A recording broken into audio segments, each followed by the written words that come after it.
Recording in progress.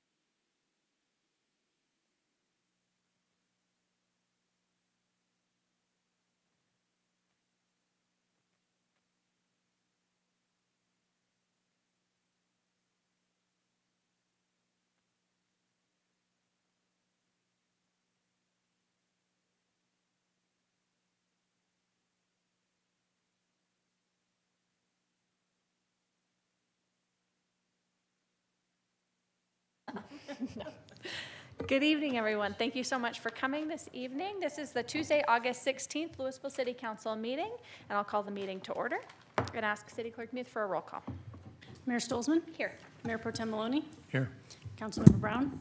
Here. Councilmember Dickinson? Here. Councilmember Fahey? Here. Councilmember Lay? Here. Councilmember Most? Here. Thank you, everyone. If you'll please rise and join me in the Pledge of Allegiance. I pledge allegiance to the flag of the United States of America and to the republic for which it stands, one nation, under God, indivisible, for liberty and justice for all. Thank you, everyone. Could I please get a motion to approve the agenda? So moved. Is there Second. Thank you. There's a motion and a second to approve the agenda. Any discussion? Seeing none, all those in favor say aye. Aye. Any opposed? Thank you, everyone. The agenda is approved. That takes us to our public comment period tonight for items that aren't on our agenda. So each topic will have public comment associated with agenda items, but for now, we'll just go with the speakers who have signed up for topics that are not on our agenda. So we have 3 sign-up cards so far and a couple online attendees with their hand up for items not on the agenda. If you would like to sign up and you're in the room for an item not on the agenda or on the agenda, there are sign-up cards in the hall, and you can sign up and you'll hand them to the city clerk, so you'll be able to speak on a public comment period. And then online, if you'd like to speak just during the public comment period, go ahead and click the raise hand icon that you'll find at the bottom of your panel. If you've dialed in by phone, you can dial *6. So first this evening, for our public comment period on items that are not on our agenda or items that only appear on our consent agenda, we have Mike Dvorsky. And just while Mike's walking up, I'll let everybody know for all public comment periods, please tell us your name and then what town you live in, and then you'll have 3 minutes to tell us what you'd like to tell us. Hi, Mike Dvorsky, 601 Pine Street, Louisville. There you go. Coming over. Oh, There we now go. hear you. Hi, Mike Dvorsky, 601 Pine Street, Louisville, Colorado, of course.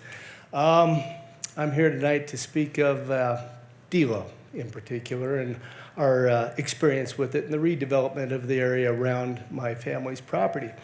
It dates back 22 years to my count, where the first plan that was rolled out was Steve and Tebow had a mega mart, and the auto body shop and ourselves were parking to support it.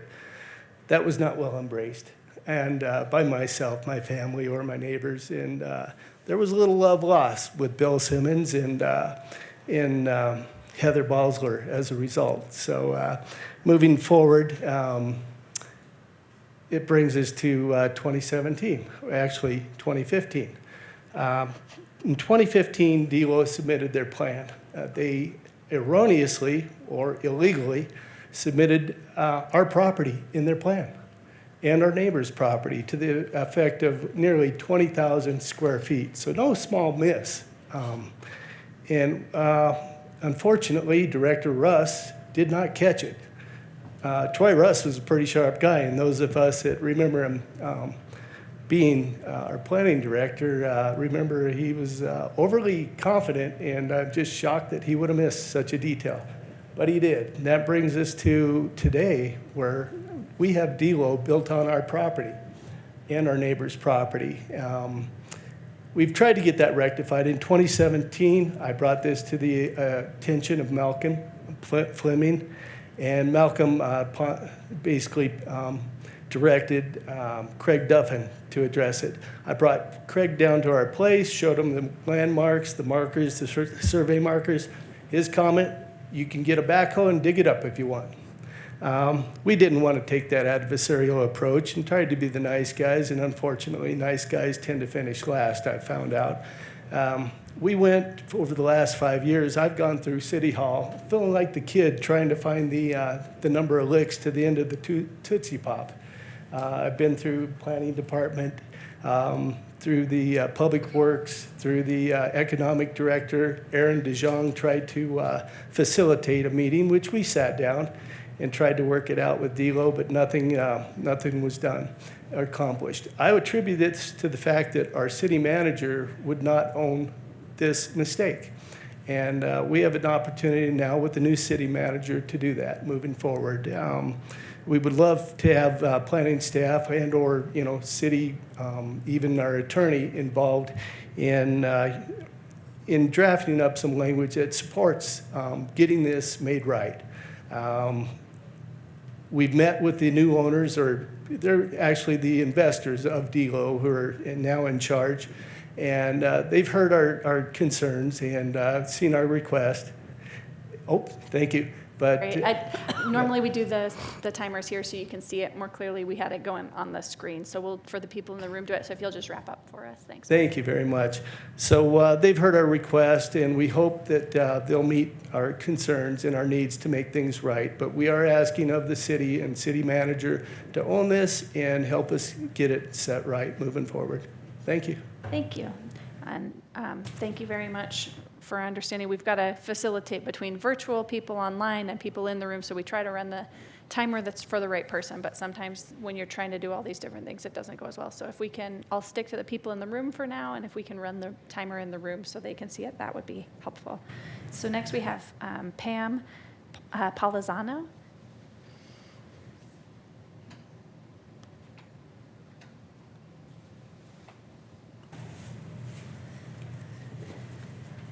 I'm going to read so I don't forget things.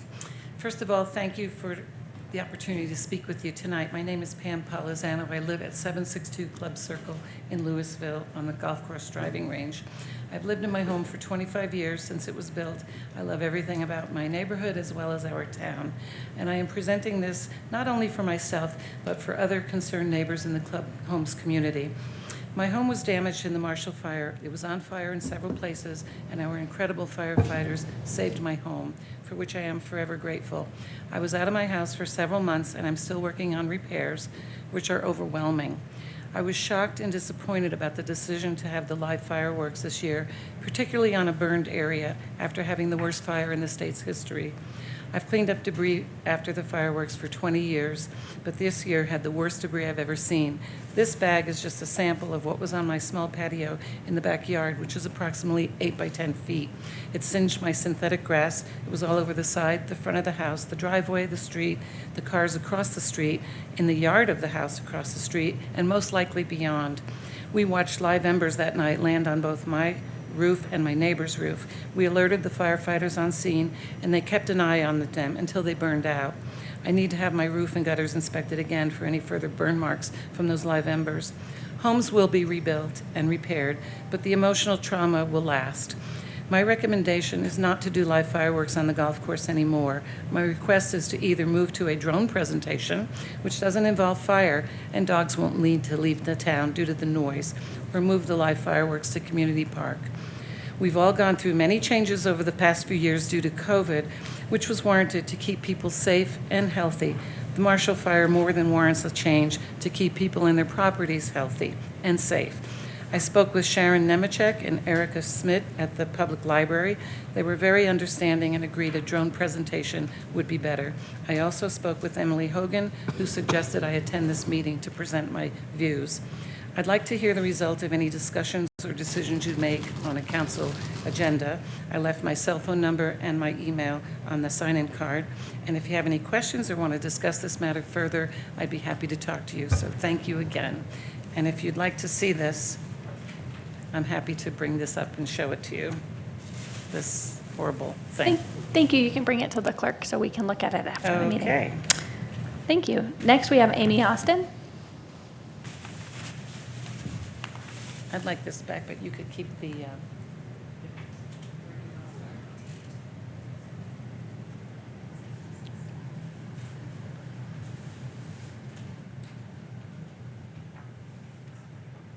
Just thank you for waiting just 1 minute while we Sure. sort out the previous. All right, Amy? Great. My name is Amy Austin, and I live at 1123 West Enclave Circle in Louisville, except right now I'm living in Broomfield due to the fire. Thanks for the opportunity to speak to you tonight. I want to talk on the subject of additional dwelling units, also known as ADUs, in Louisville. This is an issue that I believe is of vital importance for our town, especially during this phase of rebuilding the homes that were destroyed in the Marshall Fire. My husband and I, as I said, lost our home, and we are in the process of rebuilding. Currently, permitted ADUs are allowed in the communities surrounding Louisville, including Boulder, unincorporated Boulder County, Lafayette, Longmont, Superior, and Broomfield. Louisville has a number of critical housing issues that could be helped by allowing legal permitted ADUs, both attached and detached.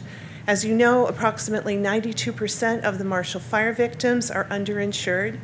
Allowing ADUs could give these families a source of revenue to help overcome the financial difficulties that are caused by the fire and the lack of funding by insurance companies and the government.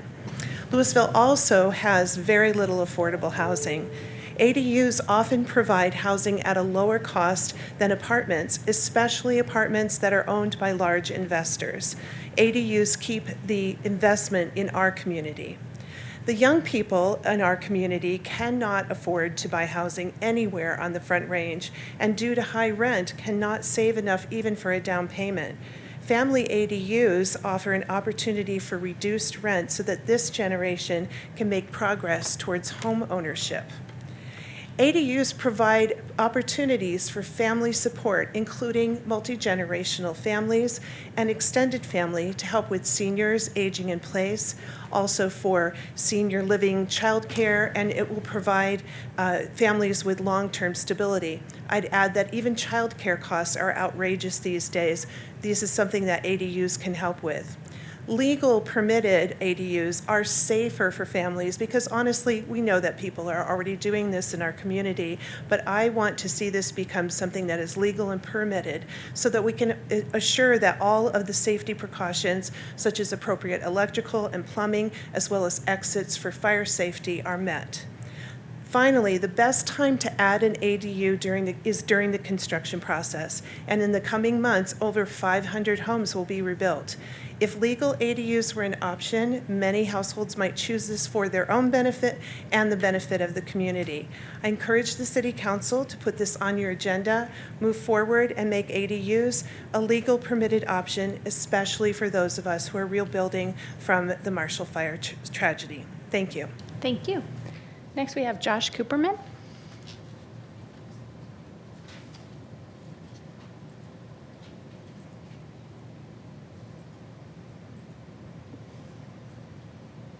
Hello, We can hear you.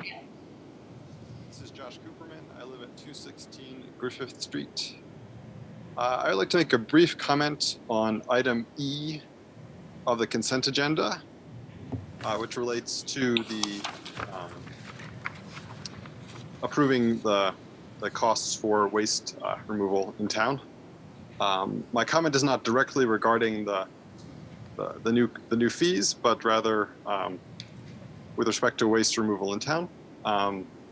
So my first comment is that I just would like to provide sort of a little reminder that it would be really great if when we renegotiate our waste contract, if we could find the time to bring on board HOAs, multifamily dwellings, and commercial onto the contract so that people in those settings can have the same access to recycling and composting that the rest of us in the city have.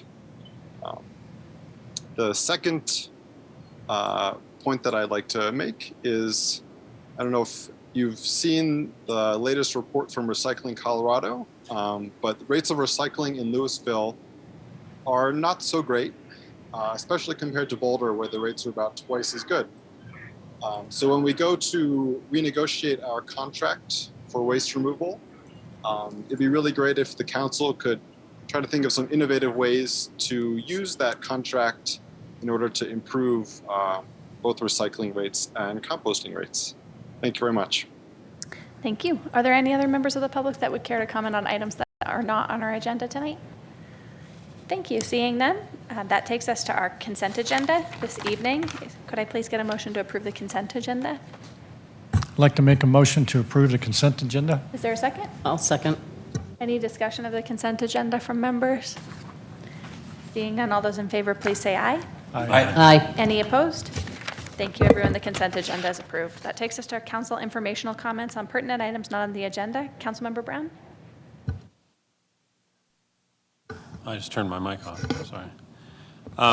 Thank you, Mayor, I appreciate it. I want to just take a moment of personal privilege here for this evening. I'm really struggling this evening because I have had a death in the family, and I know how important it is for me to be here and to talk about particularly the use tax issue tonight. So that's why I've chosen to join you all this evening. But were it not for kind of the incredible importance of this topic to our community, I would definitely be with my family. I just want to say that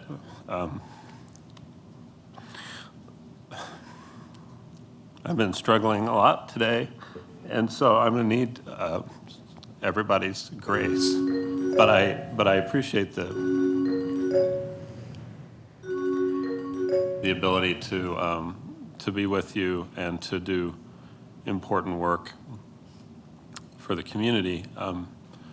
I lost my grandfather, and he was 91, and it was he's you know, you never, one thing that he taught me was the importance of service to your community and the importance of your family.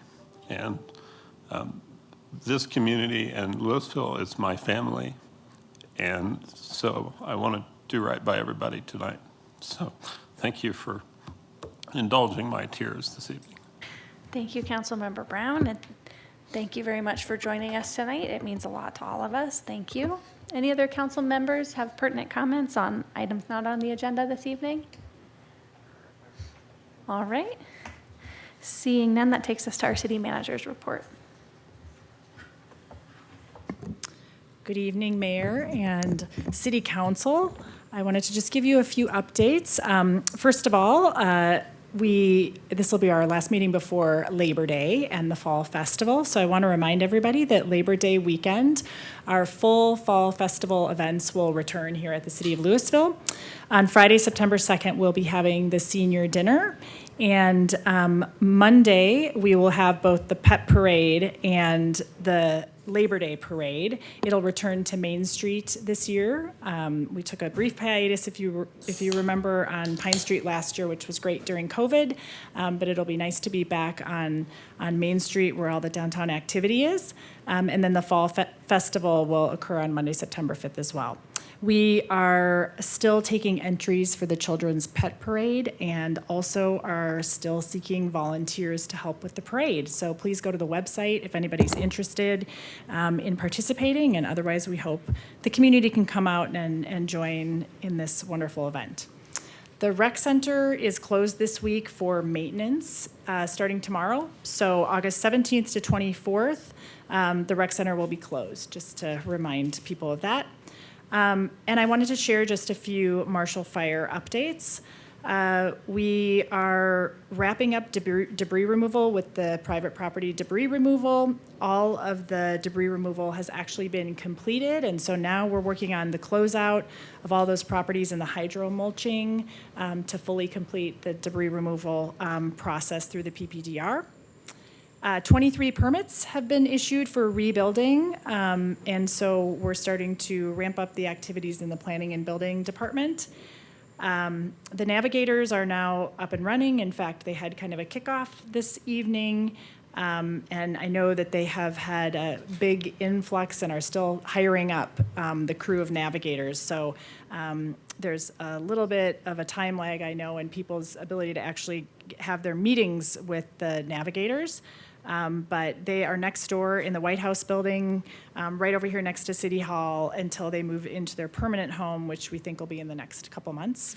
And then finally, just to let people know that the Department of Local Affairs will be holding a meeting tomorrow evening at the rec center, even though it's closed for recreation activities. We're going to have it opened up for this meeting regarding the CDBG disaster recovery funding that DOLA is going to be receiving to get public input on that funding.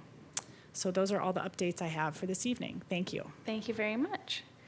That takes us to our regular business. Our first item of regular business this evening is discussion direction of our use tax grant program. We have a joint presentation from several staff members, so I'll turn it back over to our interim city manager, Megan Davis, to introduce the topic.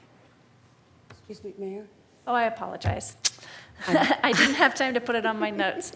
Are there any recusals on the topic this evening? Yes, there is. I am going to recuse myself for the same reason that I recused myself last time on the permitting process, so Thank you, thank Councilmember you. Fahey. So we'll wait just a moment.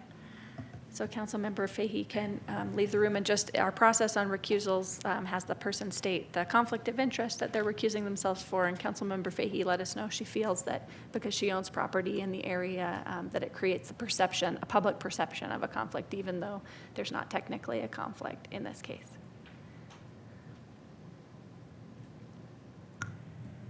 And we'll just wait till even the last member of council can't see her so that we can't possibly be influenced. And I think she's clear. Mayor Pro Tem Maloney, is your view clear? Excellent. I'll turn it over to our city manager to give us a presentation. Okay, thank you, Mayor and City Council. This evening, we're going to talk about the use tax grant program, which is a proposal that staff has put forward in response to City Council's direction from our prior meeting on the use tax. Just a little bit of kind of context around this. The staff has developed a framework for a use tax program that can be modified. So this is kind of a recommended framework for how we can move forward. So we'll be open to your suggestions and discussion around this framework this evening and look forward to your input. As we were developing this framework, we kept some goals in mind. And these were goals that came up during the council conversation previously and the public input that we received during the previous meeting. We wanted to develop a program that would address the cost of the use tax to residents rebuilding after the Marshall Fire, particularly with regard to the underinsurance issues that Marshall Fire families and households are experiencing, and wanted to support the residents' ability to rebuild and return to Louisville after losing their home in the fire. We also wanted to ensure the fiscal stability of the city and honor the fiduciary responsibility of the city to collect the voter-approved taxes, and also to safeguard the use of public dollars for public purpose. We are still in the process of doing the 2023-24 budget and are still recognizing that the costs of the Marshall Fire are not fully understood at this time. And we do expect that we'll have unplanned and uncovered costs. So just some examples that we're working through right now are that we know that FEMA will not cover all of the costs of the roads and sidewalks, which have incurred damage from both the fire itself, the PPDR process, and then further damage through the rebuilding process. And we know we are likely to get some funding from FEMA, but not for the entirety of those costs. Another example is vegetation. In fact, we had on the consent agenda tonight some design work for some of the medians to start to replace the right-of-way median vegetation that was damaged by the fire. And we have limited insurance coverage for all of those kind of outdoor facilities, and also FEMA will not cover those costs. So we were looking at kind of what some of those impacts would be.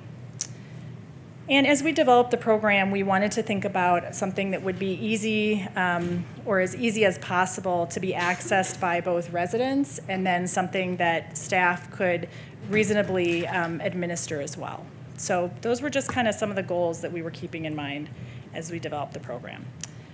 So the proposed program. So just a little bit of background on what the use tax is.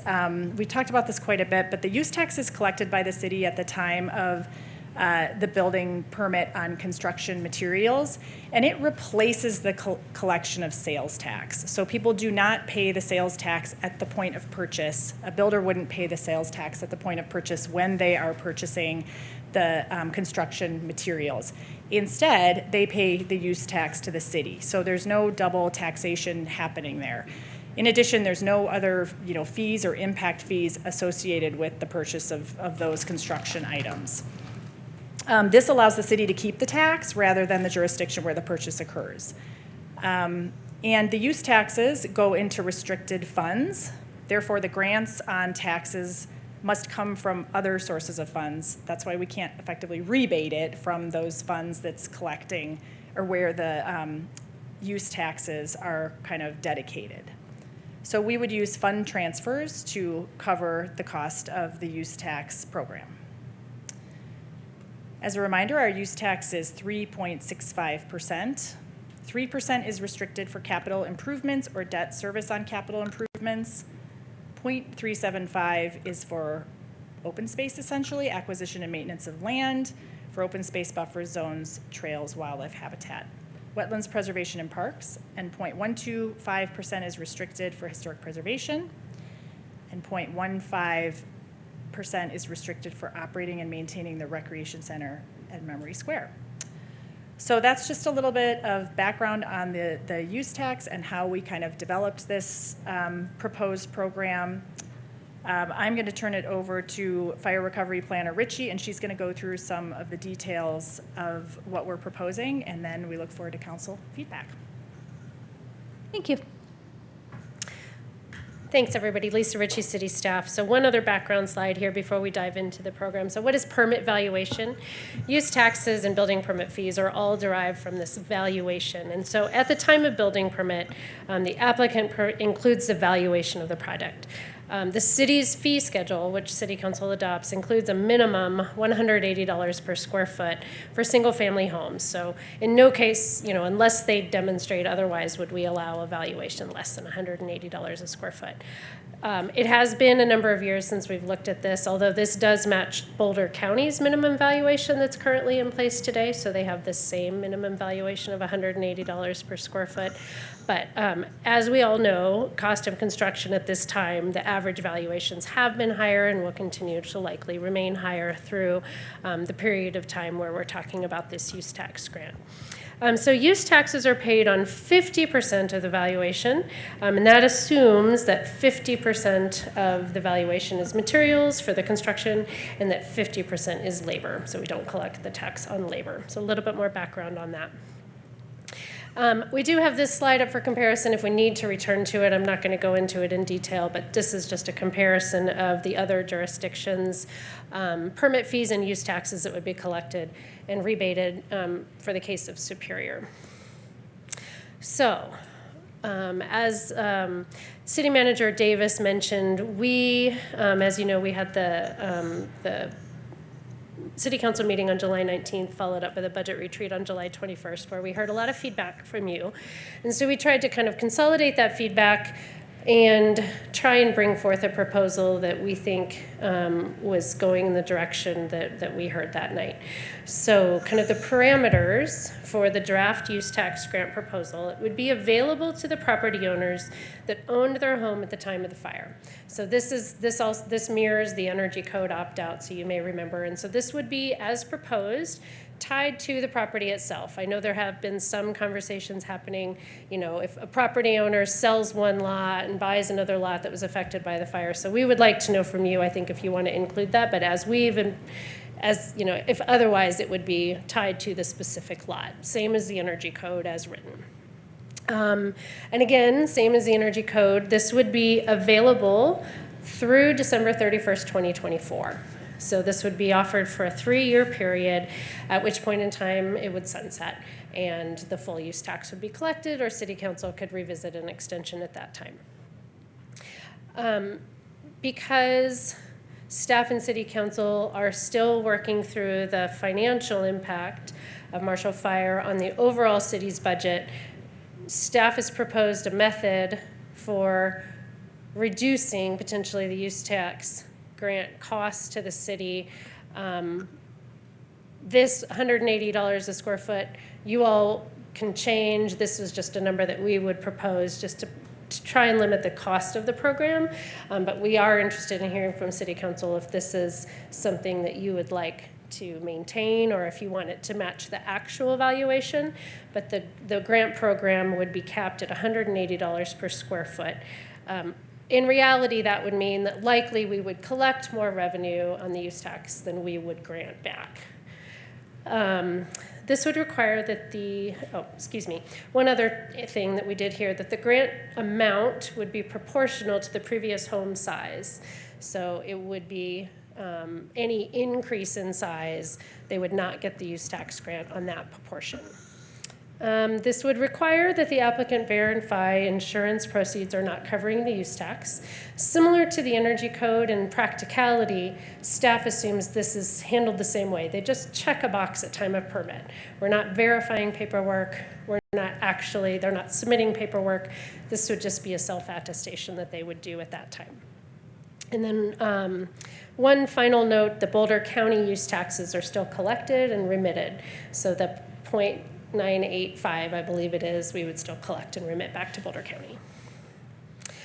This is a draft process for how we could kind of operationalize this. This is all subject to change. This is just kind of what we're envisioning, so we wanted to share that with you. The building permit would be issued and use tax would be paid in full to the city.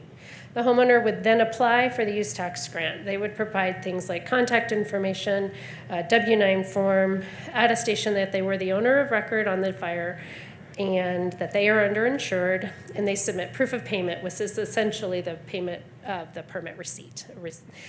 Finance and the building department would verify the information, and the finance department would then mail a check. One primary reason for going this route instead of another route, which is possible, we believe, typically, in more cases than not, the builder pays the permit. And so going a method this way would ensure that the check gets issued directly to the homeowner.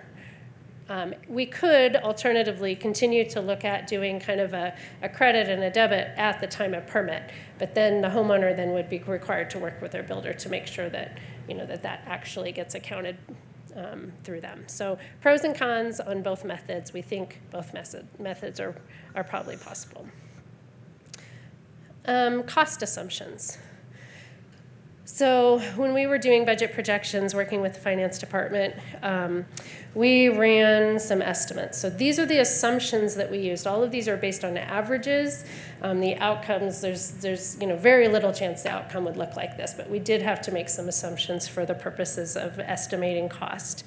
So we are assuming that 60% of the properties would apply within the 3-year period. We're basing the cost on the average size of the previous home at 2,820 square feet.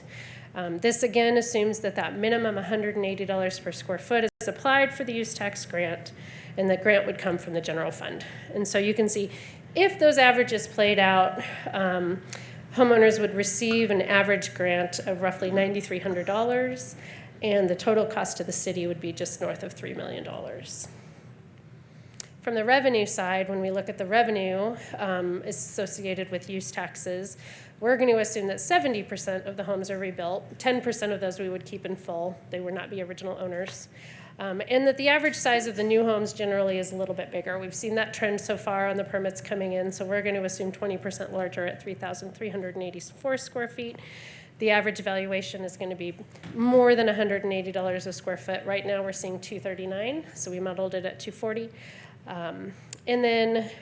So the revenue associated would be about $5.7 million with the average use tax collected at about $14,800.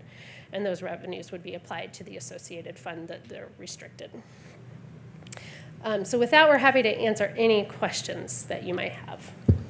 Any council members have questions or early comments? Council Member Lay. I'll just go in order. Thank you, Mayor. Thanks for the presentation. There's a lot of confusion. There's been confusion for months around this, and I'm not going to pretend that it's an easy thing for people to get their mind around. But I think part of the confusion has to do with this $180 per square foot. Right. Which seems like if you're being quoted a square foot cost of $300 or $325, that, wait a second, if you're capping taxes or the grant based on that lower number, that somehow you're being you're not getting what you're really wanting or needing. You're being underfunded that way on the grant. Can you explain what the significance is of that number? The 180 is not significant in that we expect it to match the valuations that come in. It is, in fact, fairly arbitrary when you look at 180 relative to the cost of construction. The only reason we picked the 180 is that it's a number that's embedded in our fee schedule, and it gives council the ability, I mean, it's a number we could use that is tied to the minimum that would allow council to make the decision to keep more revenue than the use tax grant costs in paying back out. And, I mean, do you want to add more than that? You could do the actual valuation. The cost of operating, of implementing the use tax grant would be larger than on the general fund. I mean, sort of cutting to the chase. Yeah. Practically speaking, is it correct that a lot of builders submit applications for permits based on that particular square footage? I would say no more. As I noted in the staff report, the average valuation is right around $240 a square foot. The range is bigger than that. So there's some that are coming in lower. There's some that are coming in higher. In no case will we accept a valuation less than 180 unless they submit documentation that their actual costs are less. Okay. Councilmember Dickinson? Councilmember Most? Yeah, unfortunately now I think I'm more confused. When we're talking about this valuation, is that the valuation of the whole house that's being rebuilt? Is it the valuation of the total property? Is it the amount that's being allocated to materials? It's not the property. Okay. So it's not the market cost of the property. Okay. The land value is not part of the valuation. It's really the cost associated with building the home. Okay. So labor and materials associated with the actual construction. But the use tax is only on the materials. The valuation is the Tax is entirety only of on the valuation. The use tax, we reduced the valuation by 50% and based the use tax on 50% of the valuation on the assumption that 50% of the valuation is materials that are taxable. Okay, and is that? And a person can demonstrate otherwise. So Yes. a person can document the actual material costs. So if 50% is wrong, the person can show my actual material costs are X and have it proportional to that. Okay. Now, the other question I have is about your lovely chart, comparison chart showing the different fees and taxes of Louisville, Superior. Oh, there it is, wonderful. If I'm reading this correctly, and I did not bring my phone with me, so I don't have my handy dandy calculator, it looks to me that if you're looking, for example, at a 500,000 square foot house, because that's what the initial kind of valuation you gave us, is that this rebate that we're considering would put us very close, if not exactly where Superior's total cost is after the rebate. Is that correct? Probably not. No? So, I'll explain why. So Louisville's rebate's not modeled into this table, but the Louisville rebate as drafted has a couple limitations that Superior's does not have, in my understanding. So Superior's doesn't have a limitation that ties it back to the size of the previous home. Okay. So that's a variable that could reduce the amount of the rebate, as well as Superior's doesn't have the valuation cap that Louisville's is proposing. Right, but if you were to take that valuation, sorry about that, cap at if you look at page, I don't know where we are, page 5 on the materials that we have, it says that average square foot of a new home is average square feet of impacted home is 2820, minimum valuation is 180, average valuation is a little over 500,000, and the average city use tax grant would be 9,263.7. So if I'm looking back at that chart, right, at the last box where Louisville's total cost on a 500 square foot house is about 17,272. If you subtract the 9,000 and Yes. right, we're getting pretty close, right about the neighborhood where our total cost is going to look a lot like Superior's total cost after the rebate. Provided that the homeowner builds the same size home. Right. That they had before, and provided their valuation comes in pretty close to 180, they'll get all their money back, and then it will match Superior's. So where that delta starts changing, our grant will be less than what they pay. Right. But less than what they paid. If they build a larger home. Right, okay. Then we're So yes, deducting that but if proportion. you're building the same size home, essentially, we're talking about, it's pretty close in the neighborhood. From what I can see, doing the math, maybe there's more math to be done. I'm just trying to get a sense of where we are, because people seem to be using that as a baseline. So I'm, excuse me, terrible, it's not COVID, I have terrible allergies. I'm just trying to see if we're getting close to that ballpark, because a lot of people are saying, well, this is what Superior is doing, and it would seem to me, based on those numbers, that we're pretty much in that ballpark if they're not, if they're not building a bigger house than they had. If they're not building a bigger house than they had, and the difference is fundamentally the valuation difference, though, that they are going to report their actual valuation, and as proposed, unless council change, as proposed, the valuation's capped at 180. Like I said, I think that the thing to look at is probably more the difference between these two tables, right? So if they had a home that was 2,800 square feet and the valuation was 180, the use tax is 9,263. I didn't model it. So the difference here, though, you can see it's the square foot valuation, right? So they're likely not going to get 100% back in very many circumstances, as proposed. Yeah, but they're not getting 100% back in Superior either. I'm just trying to use that as a comparison. Superior's use tax, to my understanding, is 100% back. They don't rebate the county portion of the tax. They don't either. rebate the county portion, nor do we. Right. But there is no discount for difference in home size, Okay. and it's the actual valuation. Okay. Councilmember Brown.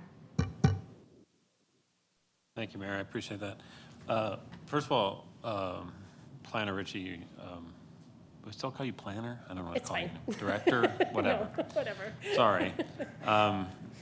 First of all, I just want to say that I really appreciate the work that you all have done on this proposal. I feel like when we had a discussion about this at our various meetings, I felt like we had a very kind of a difficult discussion. There was a lot of ideas, but I think that you captured, the direction from the council extremely well.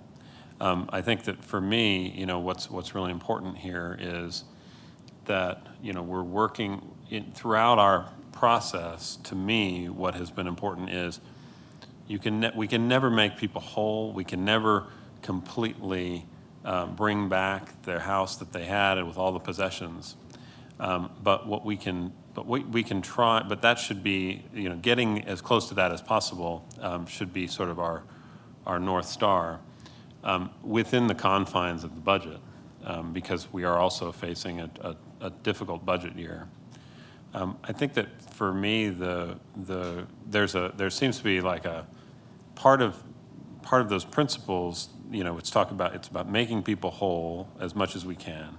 It's about getting them home, right? And then it's about getting them back to where they were. So whole to me is, what was that? What did you used to have? In other planning documents that we've talked about with you all, it's if your house was built not quite to the existing PUD, we've allowed for variance processes and things so that people could rebuild on their same footprint, et cetera, et cetera. So I think that principle holds, and so, I'm interested in having a discussion tonight about sort of applying that in this case. I'm also interested in making sure that, what we have heard from the community is, please waive this or rebate this tax.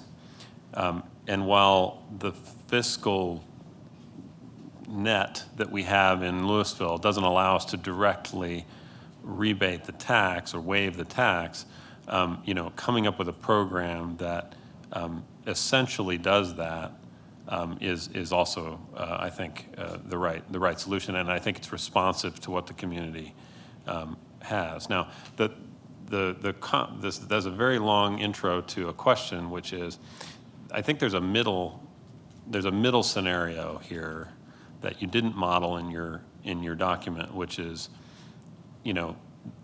making sure that you're using the average square footage of the impacted home, so not just allowing for the square footage of the new home, but using the average valuation per square foot of the actual project. Does that make sense? So Yeah. you'd be using the 2,800 square feet, but you'd be using the average valuation. And I wonder, in terms of the relative cost, if you have a sense of where that lands. I would imagine it's somewhere in the 4.5 range. Is that I right? actually have it modeled. We didn't put it in the staff report, so Okay. If there's a chance during public comment, I could bring it pull up. that up, Okay. and then we can share those numbers with you. Thank you.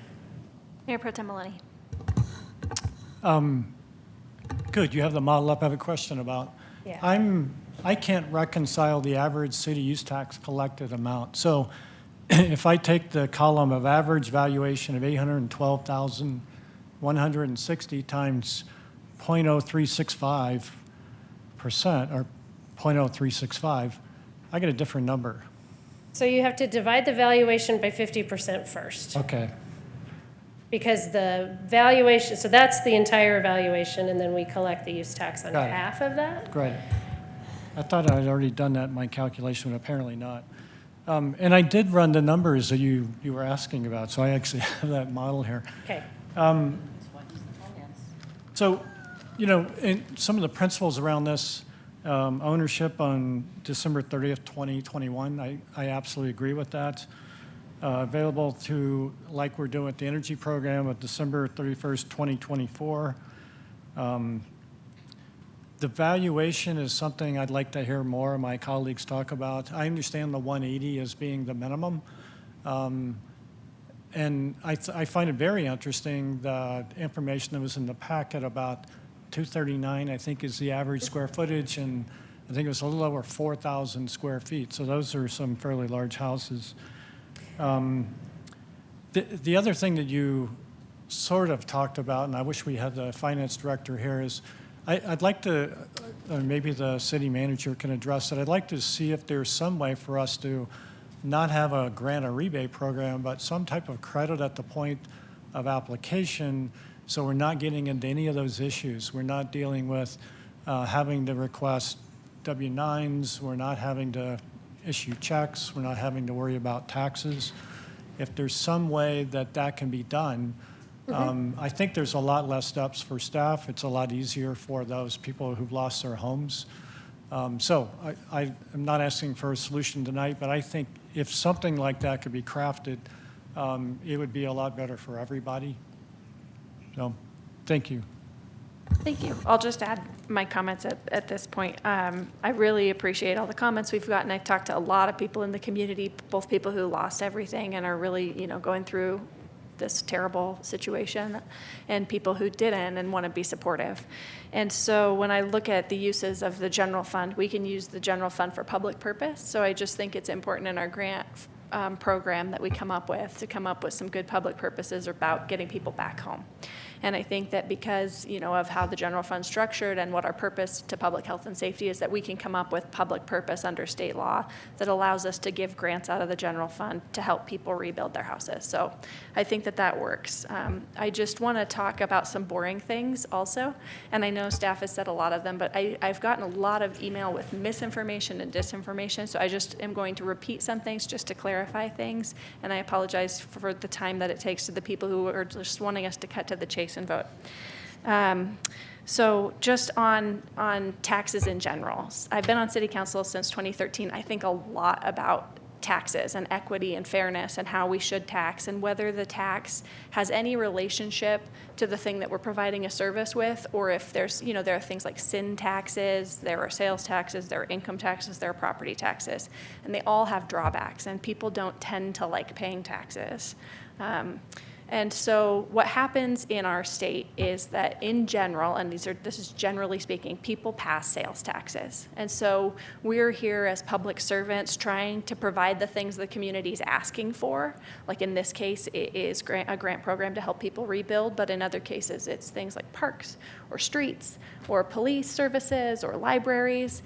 And we think about, as elected officials, what are all the fair ways to collect money to provide those services? And oftentimes the fairest ways to collect the money is not what people will support at the ballot box. And in our state, every single new tax we ask the voters for. We don't pass any taxes without going to the voters. And so we're left with the situation at the local government where we get our money from sales tax. And in this case, I've gotten a lot of letters about use tax. Even the editor of the paper wrote about use tax in a way that's not quite exactly right. So use tax is basically a relationship directly to the sales tax. So instead of paying sales tax on a product where you buy it, you pay it where you use it, and then you forego paying the sales tax. And so if we were to just eliminate collection of use tax in general, which I've had a lot of people email at me and say we shouldn't have use tax at all, it wouldn't save anyone any money, because then you would owe use tax in the other jurisdiction. So by collecting use tax, we get to keep the money as a community on things like automotive sales or construction materials, or even like furniture. You've bought furniture before and they ask you where it's getting delivered. You pay use tax on that and other products that are delivered to your home. So I have had some really good debates with people about whether we should have use tax or not, but I think that it misses some of the mechanism of how use taxes work. And I think there are some other fundamental issues about insurance and underinsurance that we as a community, we all need to lobby the state to have insurance reform, because the insurance companies should be paying for the taxes on the sale of materials. I feel very strongly about that. I look forward to all the emails from the people with a different view. But I feel very strongly that underinsurance needs to be corrected so that other communities don't have to experience what our community is going through. But that said, I'm not trying to say I'm not supportive of the grant program. I started with I'm supportive of the grant program. I have some other comments I'll make that continue to be boring. So that sales and use tax is not the best way to fund a government, in my opinion. It is not equitable. It's regressive. There are a tremendous number of problems with when you need to buy something. Like if you look at what we get money on as a government here in Louisville, it is food and building materials. That is how we fund all of our things. And so if you think of people really don't have a choice as to whether or not to buy food.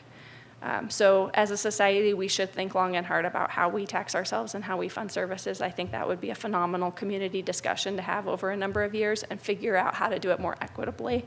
And I think that goes to a lot of the emails I've gotten about sales and use tax. Just a couple of other things to clarify for people. The reason the council is having all of these conversations about budget and cost and things like that is when the voters pass these taxes, they go into specific programs or funds. So in our case, historic preservation is a fantastic, unique program that we have in our community, so we can save really important structures to the community. It passed after the middle school was demolished, and it created a lot of community division because some people loved that building so much, and so we have a special tax so we can help save historic structures. So when you pay sales tax or use tax for that program, it goes into a special revenue fund that has to be used for the public purpose of historic preservation as the voters approved it. So we can't use that for restoring from a disaster and helping families come back home, but we can use the general fund. So when council's talking about money and cost and all of these things, and residents are saying, yeah, but we're paying it, it's that it's going into the wrong place. So we still have to be able to pay the bills at the end of the day, and we still have to be able to cover the costs. So that's why there's all the calculus and all the discussion about that going on. It's not out of a place where people are insensitive or don't understand that you need it all back, 100% of it. It's that we have to be able to write the check and have it clear when it gets into your bank account. And so, you know, the programs that the voters have passed those various taxes on over time are really good programs that our community has supported. And so I would just encourage us to continue to support those programs that people are looking forward to and figure out how we'll do this out of the general fund, which is the general purpose tax, which might mean if we, you know, go further than what the staff have recommended, if council, you know, says, okay, let's figure out how to do 100%, that might mean we'll have to cut services as a community to be able to pay for it, because we fund all of these services out of the general fund, like the library and like the police and much of our parks program and almost all of our transportation program comes from the general fund. So in the emails where people say the entire community should shoulder the burden, we'll need your support as we write back to all these people about the services that we'll have to cut to offset it. And so we just need the community to really be supportive of one another to do that. And right now, we are getting more requests than ever, not fewer. And so we really need to put the word out to people that while there are some funds in reserves, because we have bills we haven't paid yet, they're coming, and we really do have to cut services if we're going to meet this challenge that's been presented to us. And so we'll need everybody's support when we go to cut those services and explaining to their neighbors that we're all going to do this together. And if we don't want to cut services, we'll need everyone's help in passing a new tax. And we'll have to have a conversation about what would be an equitable tax to go forward with. And then I'll need all your help making it be not a sales and use tax, because that's the only kind of tax we can generally get passed. And then just a couple more boring things. Sorry for those really waiting to comment. During this time, people have been posting a lot of secondary information to one another, and I would just encourage everyone to focus on primary information and tell us about your primary experiences. So what I mean by that is someone will say, well, my builder had a conversation with Excel, and Excel told them this. I would love to hear from your builder. If there is a problem with Excel, we can help resolve it. About 6 months ago, we heard all of this chatter in the community that Excel wasn't going to have electricity available and that there was no credibility to it. And again, over the weekend, these rumors started circulating again, and I can find no credibility to it. So if you personally talk to Excel and are personally experiencing an issue, please email me. And if you secondarily heard about it, please don't continue to pass the rumors on, because what it does is it creates a tremendous amount of additional workload for the public officials that are trying to resolve the issues, and then we're chasing down things that aren't factual. So if you're having an issue, absolutely reach out. You personally or your builder personally, absolutely reach out. But the perpetuation of secondary conversation is creating quite a lot of additional work, and so it's not actually helpful. And then we can really start to solve the first order problems, and that'll help a lot. And I think that will help people feel less fear, because there won't be this misinformation that's being continued to distribute. And then I have a couple comments about the program from what other council members said, so I'm off of the boring topics now. Thank you, everyone. So it sounds like there's quite a lot of consensus around ownership. There might be some discussion point around that. There's quite a lot of consensus around having a sunset date. And there's quite a lot of consensus about having the grant program be proportional to the size of the home that was previously owned. And that the applicant certify that their insurance is not covering the cost. Mayor Pro Tem Maloney asked some questions about a credit. I just want to talk about that a little bit. So my understanding is we could do a grant program that would go to the homeowner, or a credit that would go to the builder. And I have thought quite a lot about this, and I am very uneasy about doing a credit to the builder. I'm not convinced that the homeowner will reap the savings from the grant program. Whereas if we do a grant that the check goes directly to the homeowner, I'm very confident that they'll get the full amount of the grant. And so what can happen, and there are wonderful, wonderful builders, and there are also things that happen over time that you witness, and then it sort of makes you skeptical. And so as serving on city council since 2013, I've seen and heard a lot of different interactions with builders and families where the builder will come in and say, you know, the valuation is $180 a foot, and pay a certain amount that's much lower than the actual valuation to avoid cost, and then tell the customer a higher amount. And so they'll say, you know, your building permits and fees were based on $350, so then the builder is getting more revenue. And so there are wonderful builders that would never do that because it's not ethical. And all of you, I hope, have them, and maybe everyone does. But I think a way to safeguard against some of that is to give the grant to the homeowner directly. So my preference would be to give grants to homeowners. And if we do that, I understand it creates the complication of having to do a 1099. But if we don't do that, I don't feel that the funding will actually offset the costs in the way we're hoping to. So I'd love to hear more discussion about that through the night and more input from the public on that point as we discuss things. And then I think it's just really important that we look at our fee schedule. The comments that I've gotten from residents really focus in on that, you know, their building costs are about $300 a foot. And if that's what we're seeing, then our fee schedule should reflect $300 a foot. And then that would resolve this whole problem, because even the builds that we've seen come in are coming in, you know, at $240 on average, which is much lower than what we're hearing from the community. So even if we grant it all back, it's much lower than the prices the builders are quoting for people to rebuild. And so I think that's something we could correct going forward, so that we would be collecting the tax on the building materials that we're trying to. Councilmember Lay. Thank you, Mary. And I don't think what you said was boring at all. It's the essence. And frankly, I didn't see anybody leave here or fall asleep or anything, because this is what we do. I mean, taxes, quite frankly, taxing, spending, making wise decisions about how to collect and spend the money is the essential part of what we do up here. So, and paying taxes is what our residents do, and they have strong opinions about all of that. So I appreciate your going through all that. And I appreciate the comments of all of the council members that have spoken so far. Just wanted to focus on one thing, and maybe many people are aware of this, but how we decide to characterize the relief program that we're trying to put together here is really important, because if we do a grant program, and there are reasons why doing the grant program, a grant as opposed to something else, may be useful, is for the reasons that the mayor just described. It gets money right in people's hands, so there's no question. Part of the problem with it, though, is that it's taxable. I'm not speaking as a tax lawyer, CPA, I'm not giving any advice, but the reason you get a 1099 for it is that it goes to the government. The government's going to expect to see that that's reflected on your tax return. Okay? Ask your financial advisor, just to be sure. But that is one of the things that happens with probably a rebate or a grant, however that works. What Mayor Pro Tem Maloney was talking about, I think, is more promising if we could get it done right. And the mayor has raised one issue about that I think is very important, because our point is not to give builders relief.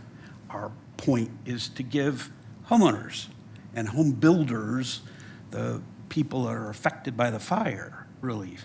So if we're able to do a credit, there's arguably, it depends on how this gets done, but I would ask staff to work on that. I think Kevin, our finance director, probably can apply some insight on that. But I think to the mayor's point, which again I'd say is very important, that may be a matter of how we draft and what requirements we impose on the builder. Because if we want to make sure that we don't somehow give a windfall to the builder that isn't somehow transmitted in all of this to the homeowner.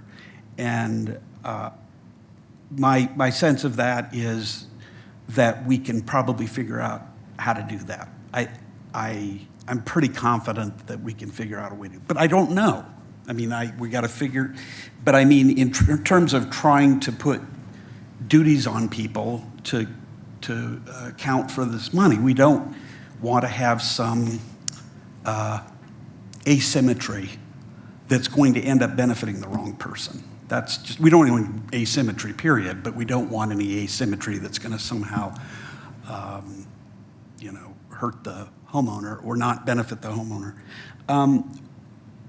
So how we characterize it is really important, and that's, I do want to underscore that I know this seems so complicated and it seems like time is a wasting, and I get that. And I get the uncertainty. We all hear that from people. We all know that that is a huge issue and we're trying to get it done. But one thing we've heard is that depending on how different municipalities are doing things, there are some insurance companies that are trying to claw back proceeds. We don't want that to happen to our people. I mean, there's a whole bunch of these kind of things that you would say, wait, what, that doesn't happen. That's not, well, we're trying to help avoid that from happening. And the time that it's taking is our trying to help avoid that. Just like we're trying to help minimize the tax impact on the fire survivors. One other thing, two other things. The thing that the mayor was talking about with respect to what kind of relief we provide is that if we have to balance the budget, that's one thing we're certain of. And if something, and if we have to do that, we may find ourselves, if we go a certain route, that we're going to have to cut elsewhere, either cut programs or cut levels of service. These are things that most of us don't want to think about, don't want to have in Louisville. We expect lots of services for our money. We expect very high levels of service. Trust me, we get these comments when there is a dip. That's a big issue. So we take these things really seriously, and we're going to continue to do that. But that's the kind of discussion that's going to happen going forward, and there's going to be trade-offs potentially the more relief we provide. Finally, what I would say is on this public purpose issue, I encourage staff to think carefully through that. I've said this a couple of times, but I want to emphasize it, that we can't, to the public, we can't just give money away, right, to just anybody for anything. It's just not, that's not what we do. And that's not what anybody's proposing we do with respect to the fire survivors. But we have to think about, what is the public purpose? And there's some public purposes, what taxes survivors would have paid had they been here, buying stuff at the local stores and all that kind of stuff, that we can estimate. There's all kinds of things that we can put a numerical figure on. What we can't put a numerical figure on is, I guess, what I would analogize to goodwill in selling a business. One of the things you sell in a business is you sell all the things that the business has in it. If you're selling the business as a going concern, you sell the items that are in the business, and you also sell the goodwill, all of the good feeling that people have in the community about that business. That is hard to estimate, right?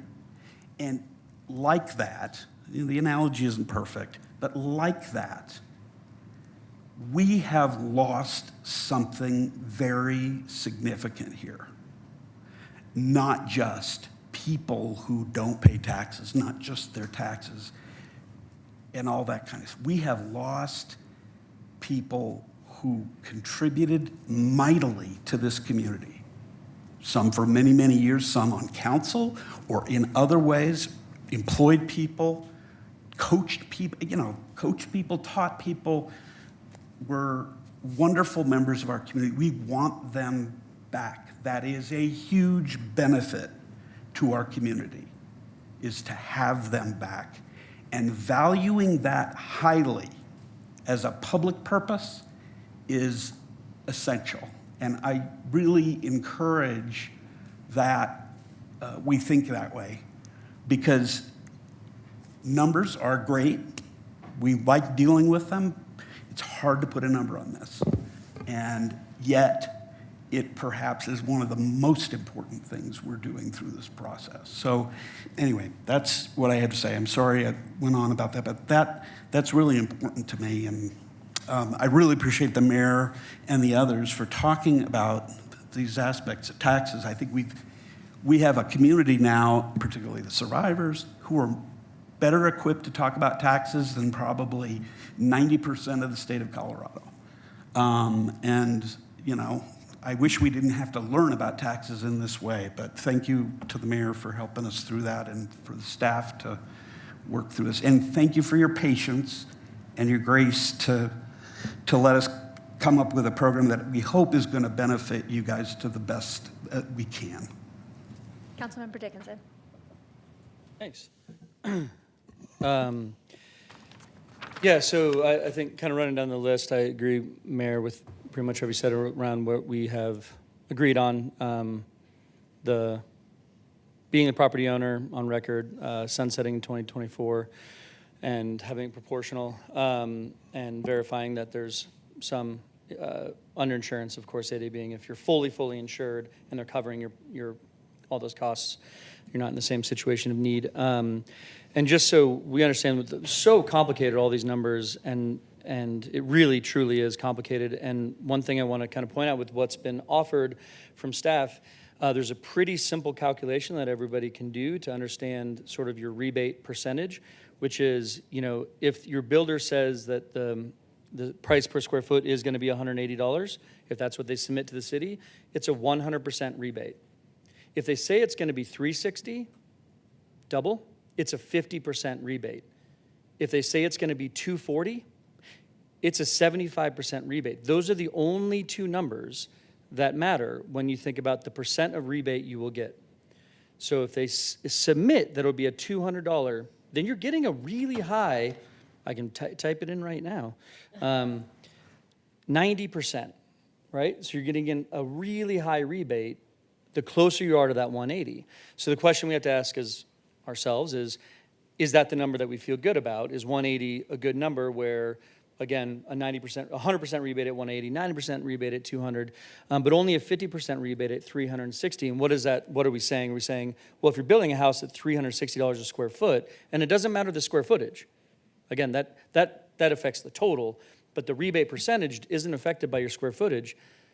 Is that how we want to tie it? Like, well, the nicer, like if you're building a $200 per square foot home, you'll get a pretty much 100% rebate. But if you go all the bells and whistles and you do 350, 360, 380, 400, you're going to get less and less and less as a percentage rebate. And maybe that's how we want to tie it. But I think that kind of helps with all the complexity of all the numbers, kind of understanding that piece there. You know, I think that there's, you know, some questions, of course, on the assumptions that staff's making around a 60% rebuild over the next 3 years, that some people will purchase and build and not be eligible, so that'll increase revenue without increasing the rebate, that some people will not check the box, that they won't ask for a rebate because they're fully insured and they don't need to do that. So there are a lot of pieces there that are in flux, and some of those numbers will hurt us, and some of those numbers will help us as they change, and that's complicated. To the credit versus grant piece, I'm actually lucky enough back in 2016, way before I was ever on council, to get a grant from the city to restore a historic building, and it was this amazing, I mean, we basically estimated the restoration and the rehabilitation, not addition, just restoration and rehabilitation to be $250,000. And we got a $70,000 grant from the city towards that restoration and rehabilitation of a historic building. And I'm a finance person. It's my day job. And I got to tax season. I'm like, what are you talking about? I have to pay a tax on that refund on the money I spent? Like, well, yeah, like $25,000 in income tax on the grant. That's huge. And I wasn't expecting it. So I'm with my accountant like, well, yeah, you got this 1099. It's a $70,000 income. And that destroyed our finances. And nobody warned me. Now, I'm the idiot. I should have thought about that. But no one warned me of that. So I'm glad we're warning you guys. But please understand, if we give you a $20,000 or $15,000 rebate, like Chris said, you will be taxed on that. That is income. And in my case, that might even bump you up to another bracket, which was difficult. So I think for what it's worth, we should try to do the credit and then try to address the mayor's concern 100%. And I think part of addressing that concern is if the applicant, if the owner is the sort of asking for this credit, that they're in the game. They're asking for the credit. They're asking for a certain amount. They're saying, I don't have the taxes. They're going through that process, and they're seeing that number that, yes, we will credit you X. And so maybe they're less likely to be screwed over by a builder if they're more a part of that process and signing off on the process. Maybe there's a way to do that, but I would go towards credit. And then the last thing I want to throw in there is potentially a different way of calculating it. It's still very simple calculation. Maybe this is the right way. I'm not saying we need to go the other way, but I would prefer a flat rebate amount, an up to amount. So again, if your use tax is $9,264, that's as much as you could get. But if we did a flat rate of $10,000 rebate or $12,000 rebate, pick a number we could talk about, you can get up to that and no more. And so what that does for me is if you're building a smaller home or you're building a home that's more reasonable, $250 a square foot, that kind of thing, if it's smaller and cheaper, you're going to get 100% rebate. And if it's enormous and expensive, you're going to get more like a 30, 40, 50% rebate. And so I like tying it that way as opposed to just tying it to the finishes, that the smaller your home is, the more likely you are to get a 100% rebate. And the bigger your home is, the less likely you are to get that. And it tells us exactly, like, we will be giving $12,000, up to $12,000 per home in use tax rebate. And so, if it's under that, you'll get it all back. And if it's over that, you'll get a lot of it back, depending on how high you go. And there is a part of me that will not feel as bad for the people who are coming in with a $45,000 use tax because they're building a 5,000 square foot home at $350 a square foot. That's how you get to that amount, right? And I don't know that we need to rebate $30,000, $25,000 on that permit or on that use tax, right? And so maybe there's another way to do it. I think we've talked about, like, well, if that was the size of your home and you're rebuilding that home, maybe you should be able to do that. So I'm definitely willing to listen to other pros and cons on it, but I wanted to at least throw that out there as another option to kind of make that equity piece. For me, it feels like an equity piece to have a flat line. So I'll just end my comments there. Councilmember Most? I would really like to thank Councilmember Dickinson for his comments. As you talked that through, it was making a lot of sense to me. If you think about, my understanding is that the larger the house, the lower the square foot price can be. Like I've looked at some houses on the market, it seems like that's the case. And I do think that equity, I wrote down equity 3 times. Equity is really, really important to me. I think it's important to our community. And I like the idea of having some kind of up to amount that we make available to people, and they can make choices about whether or not they want to increase the size of their house. I know there are some people who, had very large houses. Again, and I want to come back to something that Councilmember Brown has mentioned on numerous occasions, which is what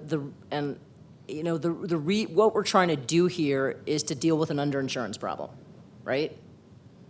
That is the core of the problem that we're trying to solve. And I had a conversation last evening with Mayor Stolzman on the way to a event for our wonderful Secretary of State. And we were talking about that same idea, like, what is really driving the problem in our community? And that what's driving the problem in our community is people that are underinsured. And if people weren't underinsured, we wouldn't be having this conversation. So I think that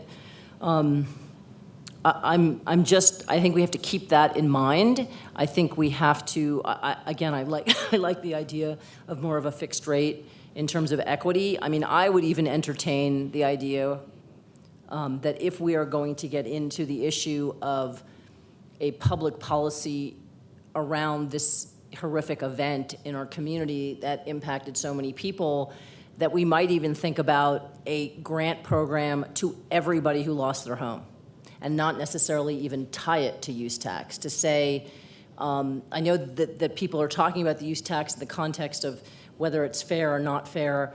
It goes to some of the comments that Mayor Stolzman made, which is this is how our community has continually decided that we're going to fund our community. So we're kind of stuck in that model.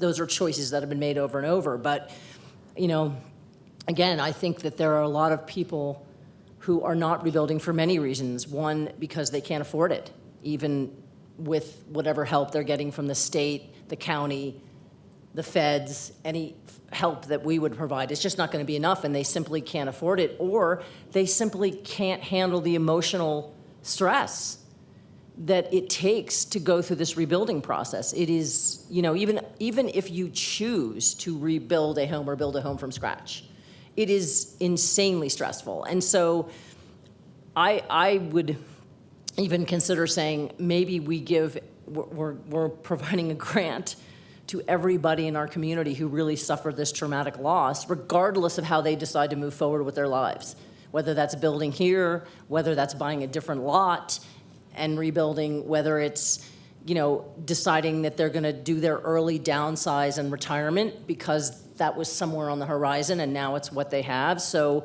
I'm very, very interested in this idea of a fixed amount. I, again, would consider extending that, and I'm a little bit confused about what Councilmember Lay and Maloney are talking about, or Mayor Pro Tem Maloney are talking about in terms of how we can provide money that isn't taxable. I mean, maybe, it's not my area of expertise, but I'm kind of confused about that, and so maybe that's something that we can get some more expertise on, or maybe somebody here has it, I don't know. Planner Ritchie, do we have any information for a credit program available for you to present to us tonight? City Manager Davis. So Director Watson wasn't able to be here tonight, but we have had several meetings about sort of options, and there was a scenario that we had discussed, so we would have to have further discussion about feasibility and if there are any legal challenges with it, but it would be something where it would be administered at the point of permit. So when they come in and they pay their permit fees and they pay their use taxes, we would then calculate sort of what a credit would be based on, what the parameters of the program look like. And that would essentially, at that, we would collect the tax and then, sort of discount it per that credit. And then we would, on the backside, be able to, just like we're going to be subsidizing with general fund, the rebate program, we would then do the same. So that would sort of be the concept. I don't know if our city attorney has comments around that, but. City Attorney Kelly. I don't have any comments, but, just understand that we're looking for just broad policy direction, and there's a lot of work yet to be done, and we will definitely involve the city's Public Finance Council to make sure that we set it up in a way that preserves our use tax long-term, while providing whatever benefit council decides to give to the community. Mayor Pro Tem Maloney? Mayor, the thing you brought up about, a builder coming in with a permit and maybe the owner doesn't know what they're paying or so forth, that could potentially happen today.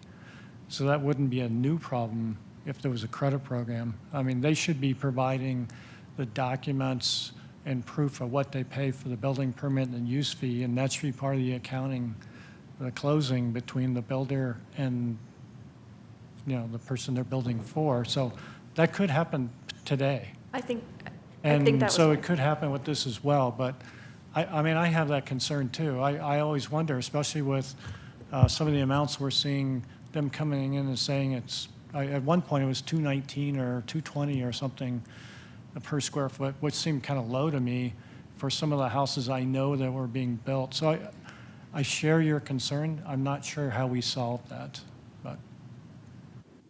thank you. I think the point I was trying to make is that I think it is happening today, but in today, it's a business transaction between an individual and their builder or employee.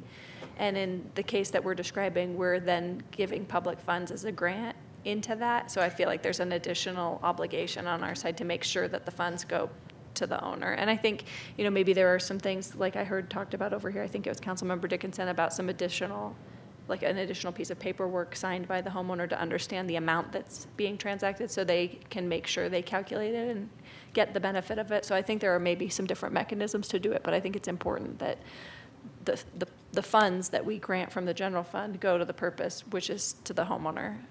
So that's where I'm coming from on it. Other comments before we take public comment? All right, seeing none, just want to remind everybody, we'll go through and take public comment from everyone who signed up with a public comment card. If you'd like to comment, just go ahead and fill one out and give it to the city clerk, or raise your hand if you're participating virtual by clicking the raise hand icon at the bottom of the screen. And we will take a break at 8 p.m. So if we're not through public comment, we'll just take a short break and then we'll come back and resume public comment at that time. And just a reminder, if you'll tell us your name and what city you live in, and then tell us what you'd like to tell us, you'll have 3 minutes. And so first this evening we have Peter Grossenbacher, sorry, I missed an N in there. Hi, my name's Peter Grossenbacher. I live at 940 Arapahoe Circle, Louisville. At least I did until it burned down on December 30th. Like many of our neighbors, my wife and I did, after 7 weeks, find a rental in Louisville. So we're still going to restaurants and buying things in this area.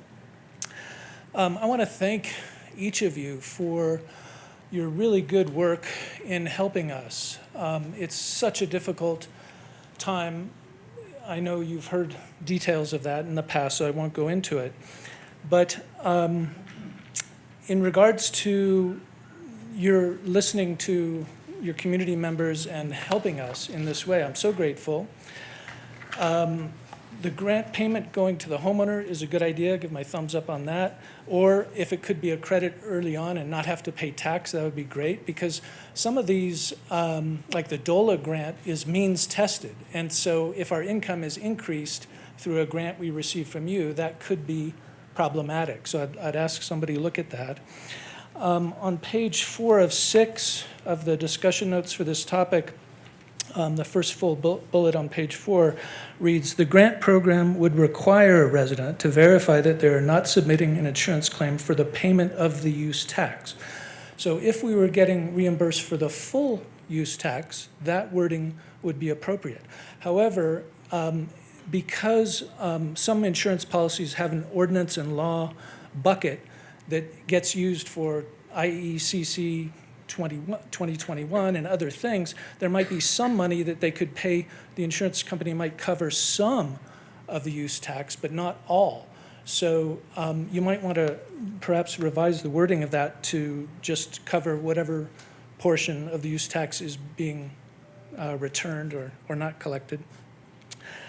Only 4% of the homes destroyed in Louisville now have a permit for those properties. At least that's my calculation of 23 permits issued out of 550. This is 7.5 months out. A whole lot of us are on the fence after it burned down, trying to decide whether to rebuild. Can we afford it? It's an act of faith to actually have the gumption and say, well, gosh, maybe it'll work out. So anything you can do to help encourage us to rebuild would be appreciated and appropriate. And as was pointed out, thank you, Councilmember Most, the more floors a building has, the cheaper per square foot because of the foundation cost. we're moving from what had been a 3-story home to a 2-story home, but the cost per square foot is going to actually increase. So I'm hoping the $180 a square foot limit gets scrapped because it's arbitrary and not helpful. Thank you. Thank you. Next, we have Tanya Swamaru.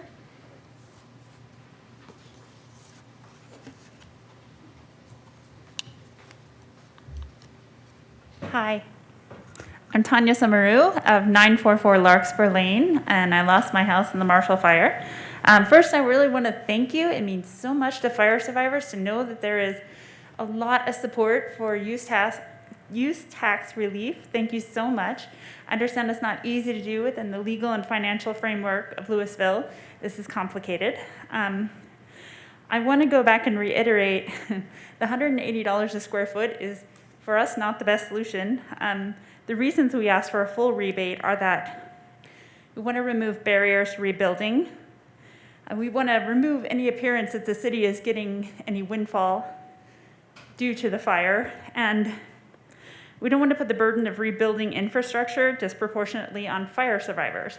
And I would encourage you to please not split the baby on that, to rebate the full amount of use tax that everyone pays who does not have insurance to pay for it, or I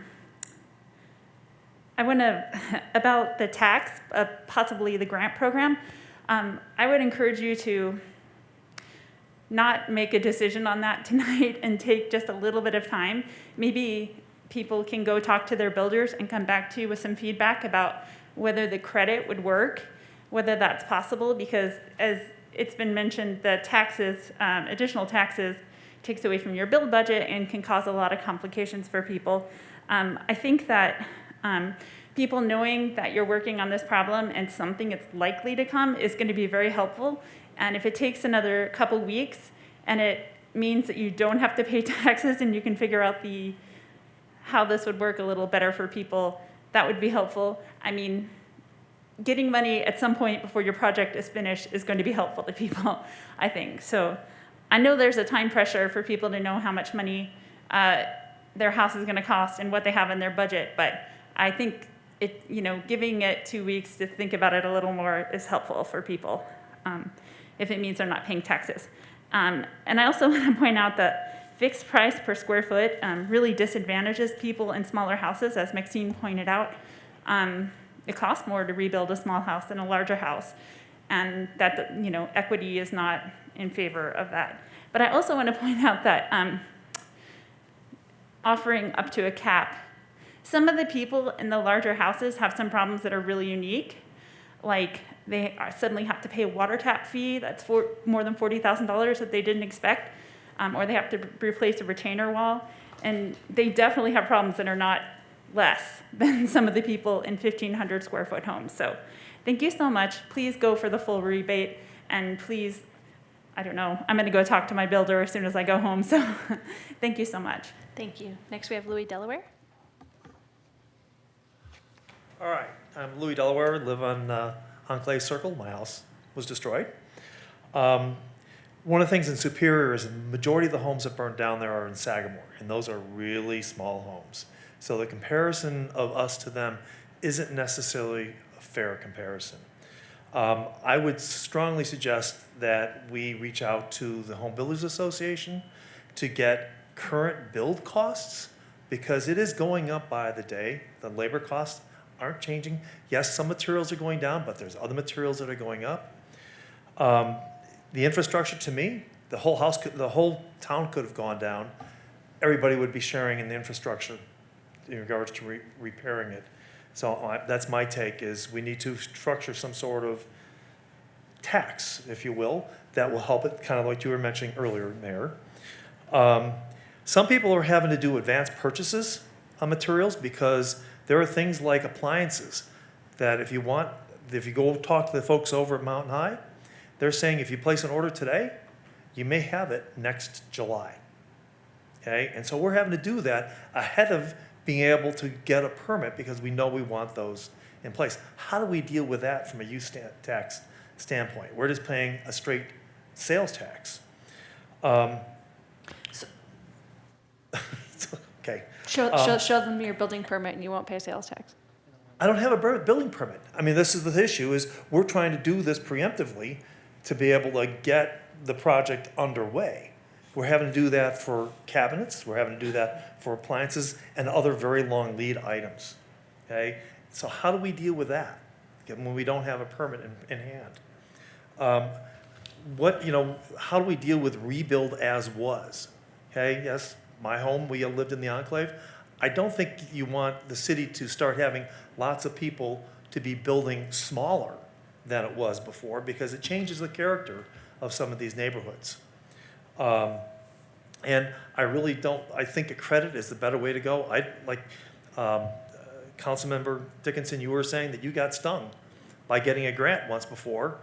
And somebody else just brought up the issue of being able to get some of these DOLA funds, but if you have money coming in as a grant, you may be disqualified from that. I'm going to be very interested in seeing what they have to say tomorrow evening. But yeah, I go for more of the credit than anything else because I'm not getting taxed on that.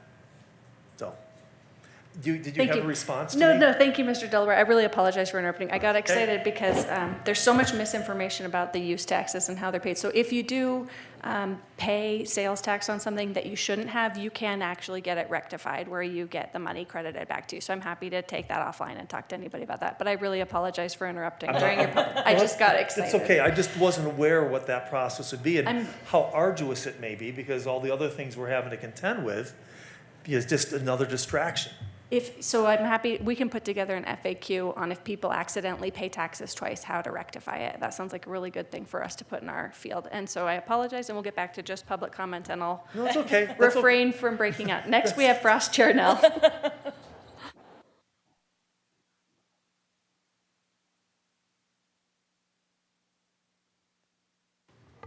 Hello. Thank you so much for having me. I'm Frost Yarnell, and I'm at 725 West Street now, was at 1109 Hillside. And I do want to really thank you guys. I know this had to have been incredibly hard to try to figure some of these things out. So thank you for getting to the point where we are today, at least. That's, and thank you guys, all of you, for all of that hard work. And I don't in any way want to sound ungrateful with what I say next. And my math is not great, so my figures may not be exact, but I just this is my thought process. That capping it at 180 square feet, which has been identified as arbitrary and below what's coming in from builders, is to allow the city to collect more than is rebated to those who have lost their homes. And that's even with builders coming in at $235 a square foot, which is lower than what is the true cost and the honest valuation. And that leaves a minimum of an additional $5,621 per 2,800 square foot home that people rebuilding would be providing to fix roads, sidewalks, vegetation, those things that aren't covered by FEMA and by the city's insurance. And it feels like that's pretty arbitrary, that we're the ones that are going to need to shoulder that piece of that by having the valuation so low at $180 a square foot. The other thing is that it's been stated in some of the things I was reading that the city is not going to audit the valuation numbers as long as they're above the 180 square feet. And I really appreciate that. But I think there are a couple of reasons that it really needs to be the actual values and not a deflated value. And one of those things is, I am a little leery of going to my builder and saying, hey, will you lie and put $180 a square foot down so that this will happen? The other thing is that when they're looking at valuation, there's also the community fund grants and the DOLA grants that are based not only on means, but on the gap. And if the gap is reduced because the valuation is 180 square feet, when really what you're going to be paying is 320 square feet, you're going to change that gap, and you're not going to be able to qualify for some of those funds possibly. So I would ask, I think I think the program is beautiful, and if you can figure out a way to do a credit, that's fantastic. But I would ask you to look at doing the accurate valuation rather than capping it at an arbitrary 180. Thank you so much. Thank you. Next, we have Nan Boltby. Nan, you might be muted. Oh, there we go. I think I'm unmuted now. Thank you, and good job with my name. My name is Nan Boltby. I also live in the Enclave, just around the corner from Louis. I wanted to talk about the windfall that the city's going to get, whether they do or don't refund anything to us. The city is going to make $1.6 million based on the tables that were put in for this meeting. And here's how you calculate that. The assumption is that 55 lots that were made vacant by the fire, so not something the city was ever expecting, will be sold and built by new builders. Each of those will pay $14,000 plus. That'll give the city $815,000. Additionally, the city assumption that 329 homes will rebuild with an average of 564 additional square feet means that those 329 homes will each pay an additional $2,400 per home, giving the city an additional $812,000. These two numbers add up to $1.6 million. That's money the city's going to get, whether you refund anything to those of us that lost everything or not. Your proposal is that you want to keep a quarter, give us back 3/4 and keep a quarter. That's based on the 180 versus 240 per square foot. That means you want another $1 million. So you would end up with $2.6 million if you take that additional quarter of the money from the fire survivors. So my question is, why isn't 1.6 million enough? Why do you need 2.6 million? Thank you for your time, and I especially want to thank Councilmember Brown for your courage coming today. Thank you. Next, we have David H.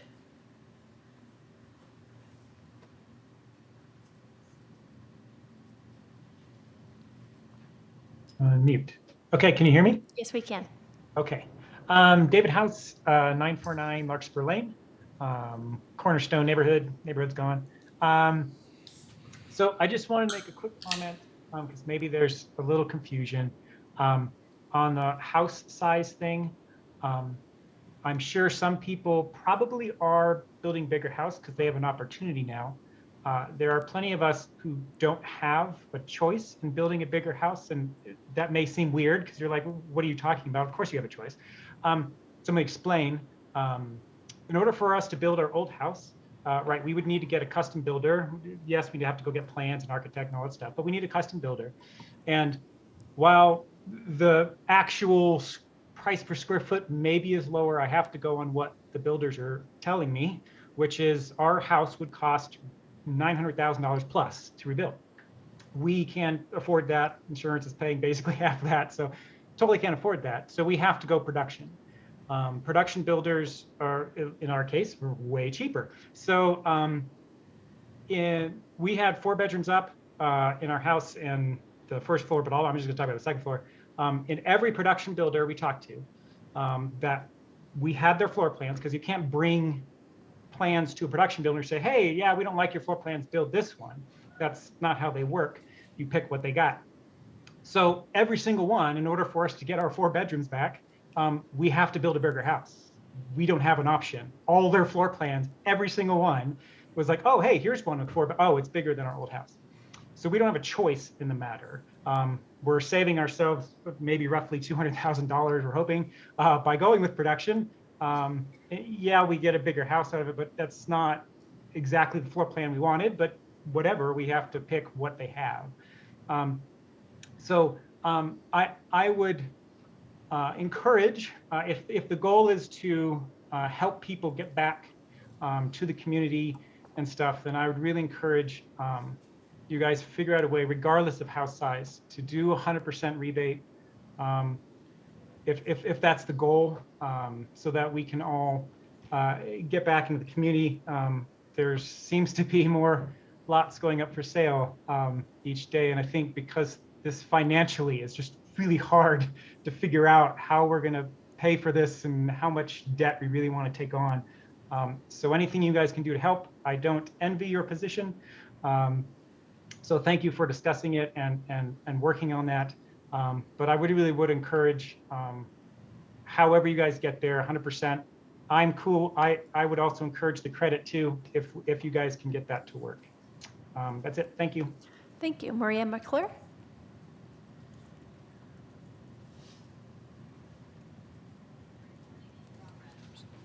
Can you hear me? Yes, we can.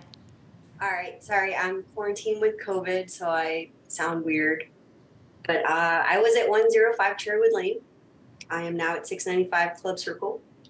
And I, again, would like to echo what a lot of the previous speakers have said about I might be getting a bigger house because I'm going with a production builder because I can't afford a custom rebuild.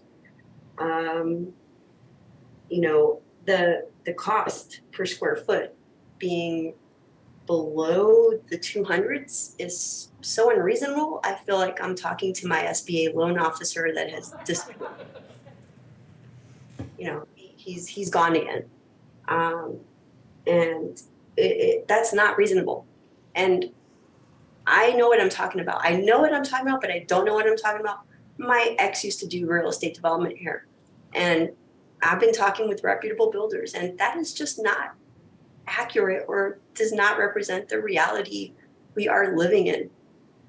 So why you guys are actually using those numbers to continue to try to segregate us into groups that have and don't have is still so hurtful.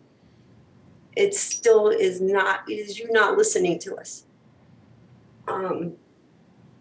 Right, I spoke with my adjuster today, which honestly, I have better conversations with my insurance adjuster than with you guys. And that's really sad to say.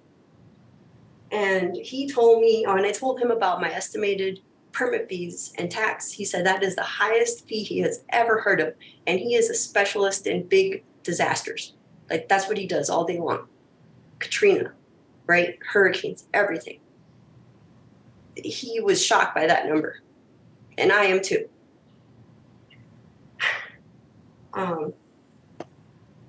Concrete, where's my concrete? I had a lot of concrete in my house that got recycled. I would like that back. That's a really super big expense. I'm seeing the basements that are being poured around town. They're not the basements that we had. Where's that concrete? Garage doors. People have talked about supply chain issues, right? I want garage doors that were like the garage doors I had. I'm trying to rebuild the home that I had because, again, it was my biggest asset. It's my retirement plan. And to actually get that back is seeming more and more impossible every day. And then the last thing I want to talk about is when people tell us how we should feel, the things that we should be experiencing when their houses didn't burn down, it is so insulting. And it needs to stop. And one of these days, I'm going to write it down, because when people tell us that that they know what our insurance companies and what our policies cover and don't cover, you don't know. I don't know. Thank you so much for your comments. Next, we have Kim Meyer.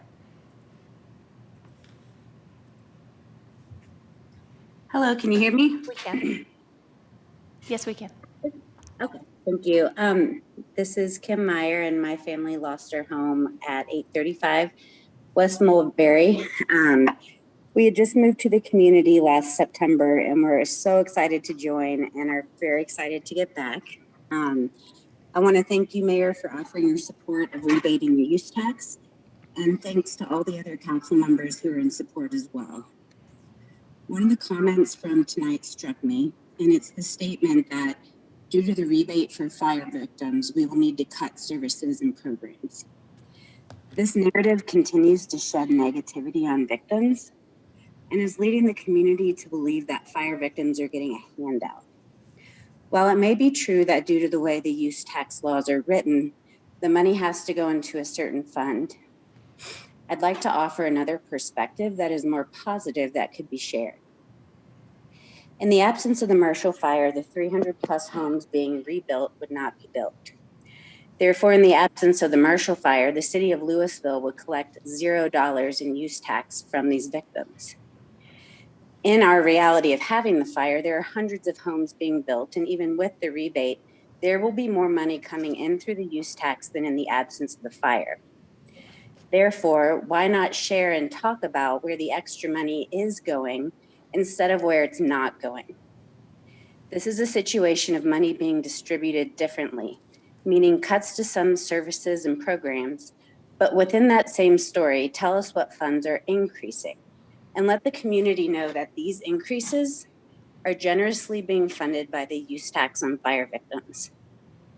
I encourage you to keep it positive and tell the whole story so that fire victims are not continuing to shoulder unnecessary guilt, and so that the community can hear the whole story.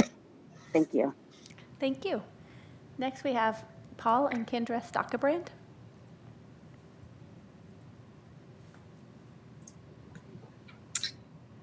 Good evening.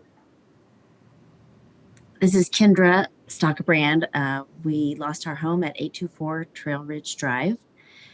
I want to thank the council for considering a rebate or reduction or credit towards the use tax. I definitely support the strategy to take your time to identify how that can be a credit that we would not be taxed on. We've already paid our taxes on the money that we'll be paying out to build our homes back. I also wanted to ask that there not be a differentiation between homes of a particular size or quality. My husband and I stretched ourselves to buy a lovely home. And we did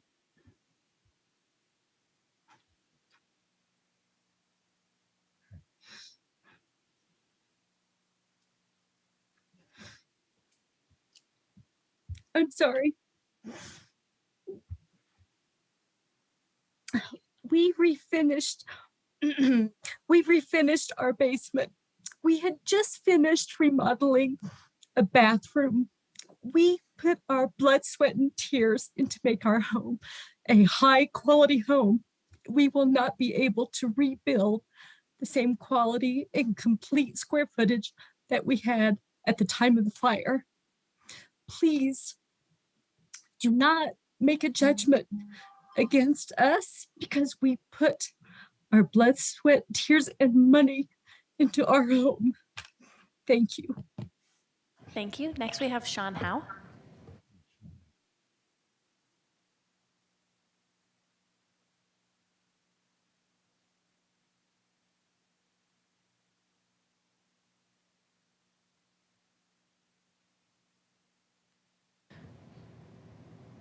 Sean, we can't hear you. It looks like you're unmuted.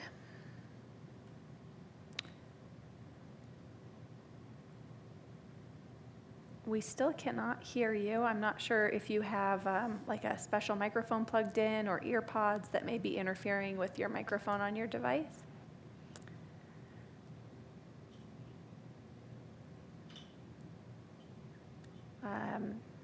You might try muting and unmuting again. There, you're unmuted again. Now let's try again. Yep, we still cannot hear you. Sorry about that, Sean. Are there any other members of the public that would care to comment on this agenda topic? All right, thank you, everyone. That takes us back to council discussion, direction, and action on this topic. Any council discussion from folks? Councilmember Dickinson. Yeah, actually, I just wanted to kind of make one comment about the complexity of the taxes, and the way I've been explaining to people is kind of just buckets, and that it is really frustrating, I think, for all of us that this money is going to be poured into this bucket, and then we have to figure out how to give it back out of this bucket, and that's no one could have planned for that. We didn't expect this kind of moment to happen. And so I think we're trying to do, and what I hear from my fellow council members is, what we're trying to do is figure out how to pull that off, right? How to receive all the money in this bucket, somehow give it all back from this bucket, and not have this bucket go empty, because then we're in big trouble. And so it's not about blaming the residents who lost their home for draining the bucket. That's not the case. It's just that we as a community, all of us, every council member, we're all part of the same community. So we have to all be concerned about that bucket and how to not have that bucket be empty, because that will be a problem. And that would mean we'd have to reduce services or something. If the bucket's empty, the bucket's empty. So it's not about blame, and it's not about us against them or any of those things. It's all our money, right? It's a really cool thing. We all put the money in, and then it's our money, and then we spend it on ourselves. It's all of our money. And if that bucket's empty, it's a problem for all of us. And so we're just trying to figure out a way to not empty that bucket. And we don't know all the things that are going to come out of that bucket exactly right now. So it's really hard to know if it will be, or when it will be, or how much or how quickly, right? It is just complicated, but it isn't a matter of we don't want to give you your, if it were easier, I think it would be easier. So we're trying to figure out a really thoughtful way to get that done. And I'm really excited personally as a resident. You put a tax on the ballot, a property tax, something on the ballot, and you say, hey, Caleb, put your money into this community problem, I'm in. I'm voting yes. I'm voting yes for something that puts all of us in the role of trying to refill that bucket. But that takes time, and that's complicated, and that's not tomorrow, and that's not for sure. We don't get to, because of Tabor, just say, hey, everyone pitch in. We don't get to do that. And so I think, the mayor made a really good point hours ago, which is those of us, myself included, those of us who are really wanting to give this use tax back in some way do need to be accountable 3 months from now, a month from now, a year from now, when we say, okay, so we're trying to share the burden. Now here's a tax that will help us share the burden. And we can't have the voters be like, well, no, but I don't want to do that now. We have to stay in this together then. And it's a little concerning for this body to be able to trust that that's going to happen. If that doesn't happen, that could mean we'll have to diminish services in some way, shape, or form. Not a blame game, just a math game.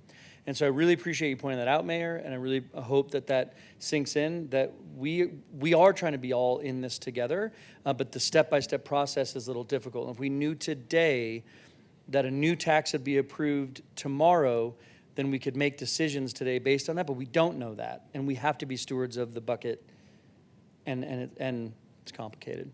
But so, yeah, not new thoughts, just kind of an explanation of that from my perspective. Thank you. Councilmember Brown? Thank you, Mayor. I have a question for staff. I want to, I think what we've heard from folks tonight is, some discomfort with some of the structuring of the program, the sort of the assumptions around 180, and I hear that. I also think it's important for us to understand kind of what the goals of the program are and what we're really trying to do. And if it's to get people home, it's to make them as whole as we can. Then and also to make sure that we understand what our costs are going to be. I think, as I indicated in my previous comments, I favor this idea of using the sort of bounding the program around the size of the person's previous home, but using their actual submitted cost per square foot. I recognize one of the other assumptions that's inherent in this model is also the percentage of homes that will rebuild within the 3-year time frame. And that's a key assumption for us as sort of stewards of tax dollars, because I remember conversations with other communities in the immediate wake of the fire, and some of the, quite frankly, very low rates of rebuilding in some communities. Now, every community is a little different, So what I'd like to get a sense from planning staff is how conservative is 70%? And I say conservative in the meaning from a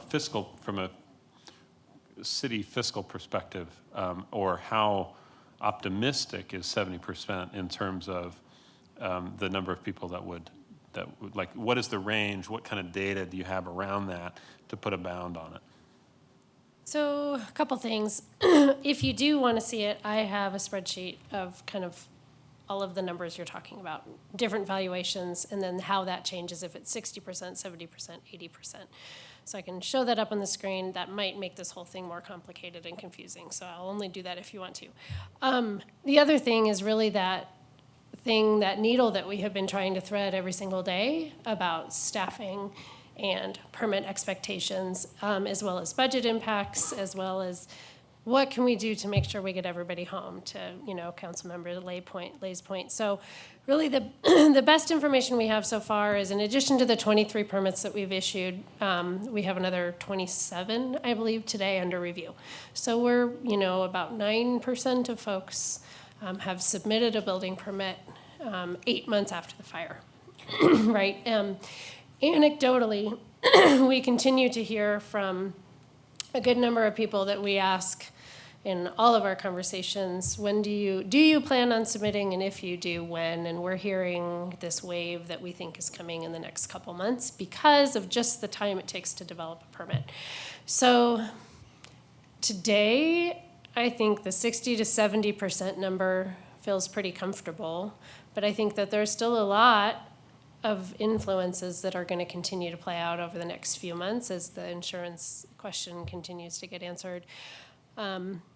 I do suspect, not that recommend you wait to make the decision necessarily, but I think we'll have I would imagine by Thanksgiving timeframe, we'll have a better idea if this wave comes in that we're anticipating. Director Zucchero, I don't know if you want to add more on that, or just based on the things we're talking about, or not. No, I think we did do a survey, and maybe you can speak to the survey.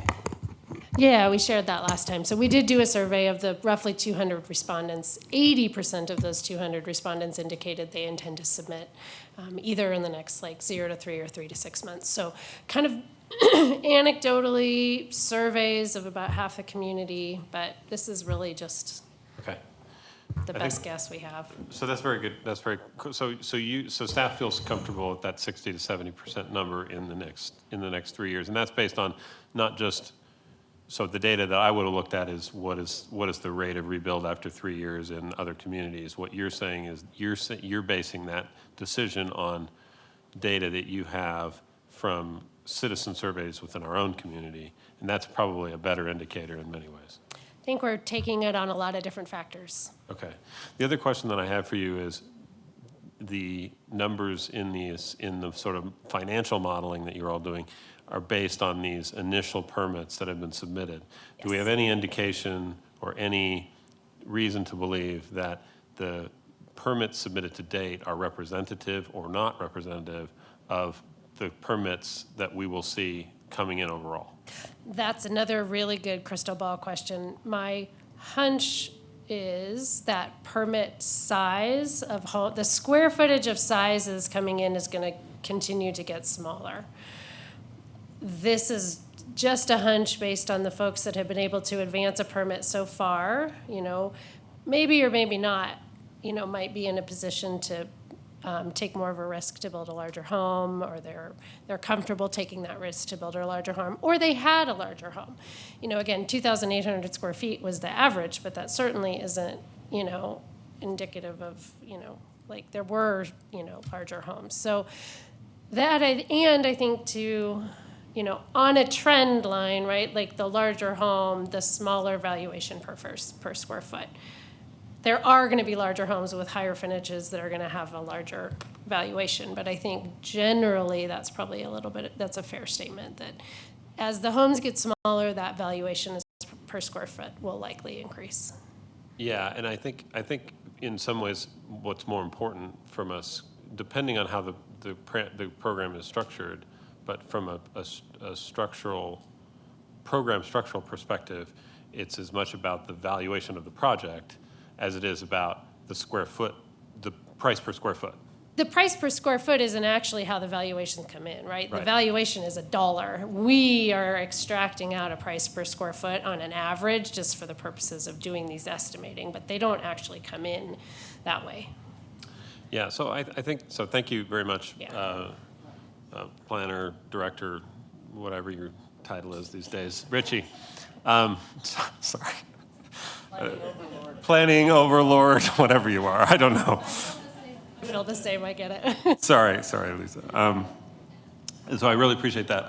I think that, to some degree, it's sort of like we should structure a program.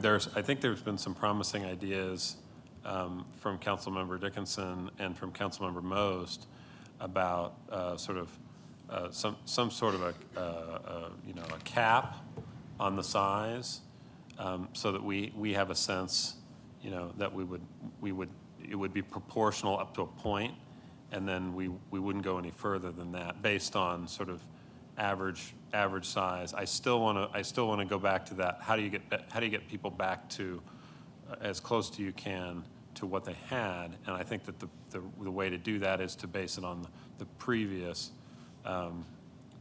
size of their home. And I think there's a lot of reasons for that. I would also say that I still don't have a good sense, even from our budget discussions, in what we can afford.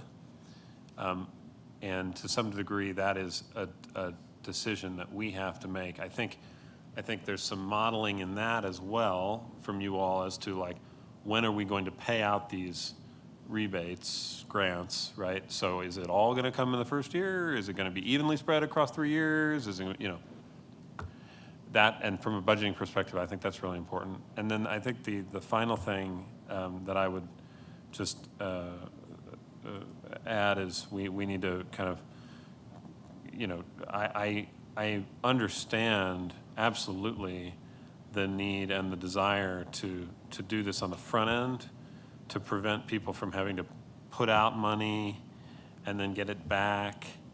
And the tax issue is a real one. I'm supportive of exploring that idea. I don't know how we do it. And I think that our city attorney probably will need a lot of counsel there. But I'm also mindful of the idea that I don't want to give, I want to make sure people actually benefit from this. And if there's one thing that I know from my day job, it's that when you give financial incentives or breaks to companies, people don't see it a lot of times. And so we need to find a way to make sure that even if we're doing it on the front end, that there's some guarantee that the person gets it. And I'm not sure that I fully am convinced that there's a way for us to do all of those things, if that makes sense. So there are going to be some trade-offs. Not everybody is going to get what they want. There are going to be, it's going to be a challenging needle to thread, if that makes some sense, in my opinion. So that's all. Thank you. Mayor Pro Tem Maloney? Thank you. I think that we all share the goal of our community building back, and that's the reason why we're having these discussions, and the numbers are complicated. And I think it's important that we put it in the context of what we have as available budget, and that's something we don't know yet.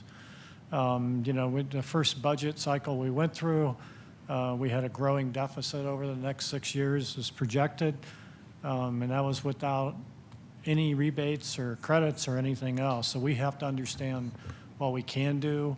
Does that mean that we can do it with cuts in services, no cuts in services? That's to be determined. And the city manager is going to come back September 20th with the budget. So all these things have to come together before we can really make a final decision, in my opinion. One question I had for the esteemed director, I'm giving you a new title. As I look at the numbers, so the 2,820, I'm sorry, I had to make a joke. That is actually the average square foot of the homes that were lost. Yes. All right. So Based on Boulder County assessor data. Right, well, right, and that's what we're going to base our decision on. I mean, so enough said there. The sort of the other factor is the minimum valuation per square, or rebuild per square foot. And so I know that as we talked about, the house size goes up, the per square foot goes down, and it goes back and forth there. The question is that, what is your comfort level with 240 being the average for the 329 homes? If we use 60%, you're not going to gamble on that one? I think, no, I don't know that we know enough on that yet to know if those valuations are going to, increase as we suspect they might, based on that Right. square footage increasing. A lot of people are listening to the conversation that we're having today too, and understanding how valuations are coming in, and so they might be shifting things, decisions that they're making. But all of these are based on averages, right? I do want to be clear, right? Like, this assumes everything based on averages, and so these numbers, I don't see a scenario where they will ever come in and look exactly like this. Well, I mean, I accept that. Yeah. And you said 9%. That's not a good enough sample to have a huge level of confidence, but it's not going to double. It's not going to go from No. 240 to 480. I think you're right. I think there is probably a range of comfort anywhere from maybe 240 to 290. I don't think we're ever going to see an average unless we actually adjust a minimum that we would accept that is going to come in over 300.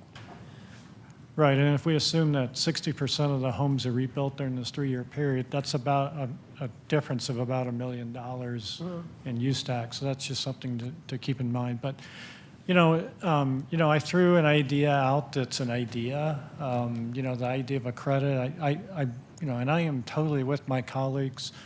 We want to make sure that the people who are rebuilding their homes feel the effect of whatever credit, and it's not hidden through the process. So otherwise, I don't want to have anything to do with it. So I'm totally with you on that. But I do believe that benefits the people rebuilding their homes, because if your tax rate is 20% or 30% or whatever it is, that's how much more you're going to benefit out of this. And to me, that's really important. So if there's a way that we can do this, a legal way we can do this, that we can ensure that the impact goes to the homeowners, to me, I think that's really, really important. Other than that, I think the mayor has already talked about the things and the principles we agree upon. So, and the reason why I was asking about the cost per square foot is that sort of gives us a range of what we will have to find in the general fund or in other sources, or cuts in services, in order to be able to do this over a 3-year period. Of course, the payouts could be over a 4-year period, because we're talking about pulling a permit by December of 2024. So we have maybe 3.5 years, something along those lines. But I'm in support of doing this, as long as we can find a way to budget for it, because I think that's important. What we don't want to be doing, as other municipalities have done, is borrowed money for something like this. And I think we want to encourage people to build, and I think those are the ones that we need to be addressing through this program. Thank you. Thank you. I'll just add my comments. And so I think it's really important for us on council to remember, we're trying to have a discussion about costs and budget and things like that, and we're coming from a position where we haven't had to experience a really traumatic event. And so, communication, I think, is the most important thing on this, because I feel like what continues to happen is there's just so much misunderstanding and miscommunication. And so I think we just need to send a clear message about the principles of a program, so that we don't want to have fear running through the community. We don't want misinformation running through the community. Like, we want people to understand the basic principles of something, even if we still have to work through the minutia of which fund transfers to what fund, and exactly how something will be paid over time. So we do have to have a conversation that's coming from a place of budgeting and things like that, but I think we need to lay out the principles and what we're trying to accomplish. And I guess from my perspective, I think it's important to just lay out that we're basically what I would support tonight is giving staff direction to say, we want to create a program that rebates back the amount of use tax that's paid. And so to do that, and I've run a bunch of numbers and spreadsheets too, it does create an issue for us in the general fund. And so that's why during the budgeting process, I talked about some things that, the rest of you looked at me like I was crazy, but it's about, it's a few $1 million problem in the general fund. And so it's about, reducing service levels, and it's about delaying some projects so that we can cover this expenditure that the community thinks is really important. And I really appreciate the comments from the person that said, but there's money going somewhere else, and that's true, and we do need to talk about both sides of that, and we also still have to make the general fund balance. And so there is a negative side to it too, and that's the part that we have to figure out. It'll be really, wonderful to see what historic preservation projects come out of it, and, maybe, the Huckleberry gets landmarked, which is on the national register but not our local register, or something like that, and we can say, families that paid use tax during the Marshall Fire got this building landmarked, and that's wonderful. And we cannot use that money to rebate you your use tax, and so it creates a problem for us. So I just hope that we can put out a clear message tonight of what we're trying to accomplish so that we don't have to spend so much staff time on messaging and communication over the next several weeks when we'll result in the same place. Like, if we could end that part of it, it would really facilitate us being able to get more work done quickly. And it would help calm people's fears and issues, and I just think there's a tremendous benefit to it. So I hope we can give a clear direction and a clear signal to the community on the intent and where we're going with this as a group. I'm convinced from the public comment and from you all that we can do a credit program. I'm very skeptical that that provides the same financial benefit to residents. And so I think we need to ask staff to at least have some kind of signature from the person submitting the permit, to say that they know this is the amount that they're getting back, so they can at least have the conversation with their builder about it. That will help, but I'm still very skeptical that it will have the same financial benefit. But I understand the issue with taxes and some of the other complications that I think will create uncertainty for people, and the tremendous cash flow issue that many people are facing. So I understand that from public comment this evening that the benefits outweigh the detriments. I just still am very concerned about the detriment, that we're actually just not helping people in the way we think we are. So hopefully we can have some kind of signature to address that. So it sounds like there's some disagreement on the amount, which I think we need to flesh out through further discussion. But it sounds like there's consensus on proportionality, ownership, a sunset, a credit at the time of building permit. And then I just have a couple other comments on things just to correct the record or to make my perspective known on the record. So there was a question about concrete, and people could recycle concrete and save some money on their foundation if they could do that. So everyone had the ability to go with private property debris removal through your own contractor, or the public. We offered a option where people could opt in to have the county remove debris.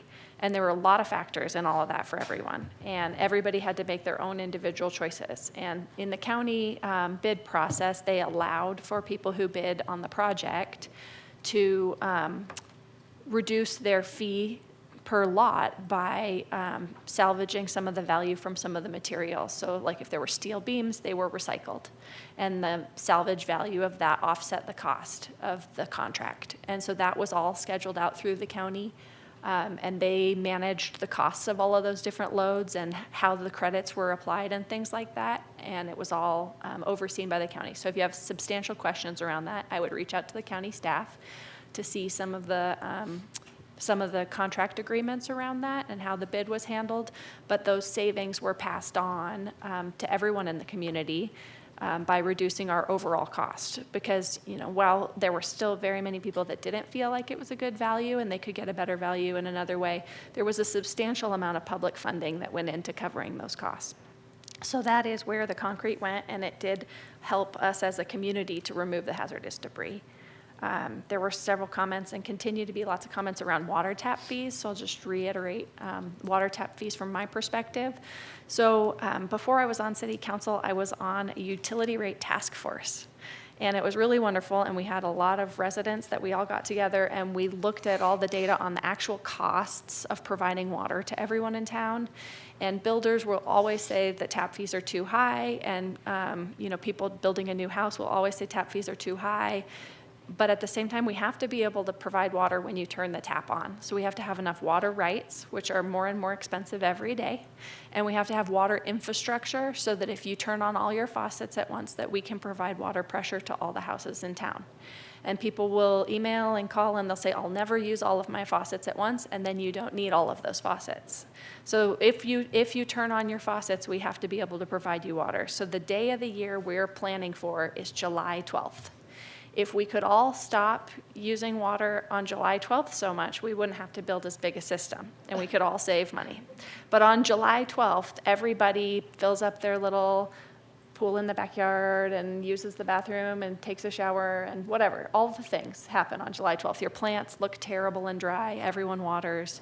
July 12th is what we're planning for. So even though other days of the year, you might not be using the water. When you turn your water on July 12th, you expect to get water, right? And so we have to build a system that can accommodate that. So anyone who has a water tap fee will not have to pay for a new tap fee. Anyone who has a water tap will not have to pay. If you have a 3/4 inch pipe and you get a 3/4 inch pipe, you will not have to pay. If you put more fixtures in your new house than your old house had, it will require the city to have a bigger system. And I understand each person feels like their contribution is de minimis. It is not. They all collectively add up to our collective water system. And so we have to be able to upsize the diameter of the infrastructure to be able to serve your home, to be able to serve all of those things. And so the calculation has been made over time, and it has been made at a certain number of fixtures as the trigger point for the upsize so that we have enough pressure in the system. And there's a lot of things that go into that calculation, and we could debate the merits of each thing. And there's a thing called the American Water Works Association A1 manual on water that we spend a lot of time talking about and debating those merits in that utility rate task force. And the consensus from the community members, it was like Drew Beckwith was on there with me. It was just a bunch of residents. We were all just doing our best to be fair and think of the different areas. We reached consensus that the American Water Works manual was fair and that we would go with the strategy outlined in that. So that is why we charge what we do for water tap fees. If you go with what you had as a fixture count before the fire, you will not be charged a tap fee. So you will be able to rebuild without that fee.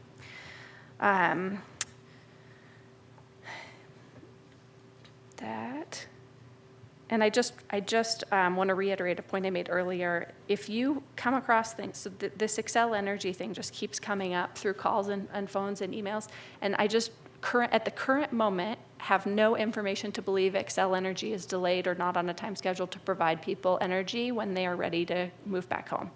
And so if you personally have any experience with your builder or your home that is counter to that, please let me know so that we can work on it. But right now we've been working with them, and they've been restoring service and upsizing facilities and really making great headway. So I don't have any reason to believe there's any accuracy to any of the information that's been put online surrounding that topic. All right, Councilmember Dickinson. Thank you, Mayor. That was great. Yeah, I mean, I think trying to flush that out, and Kyle, I think you've proposed, if I say it, it's kind of helpful to see if this matches what you've been proposing, that 100% rebate of the use tax, because we'll be calculating whatever they come in at. So they say 240, they say 280, they say 180, whatever they say, and whatever square footage, that's what we're billing them and that's what we're rebating. But only if they're building to the size of their home, right? And so if they're building smaller, they get 100%, same size, 100%.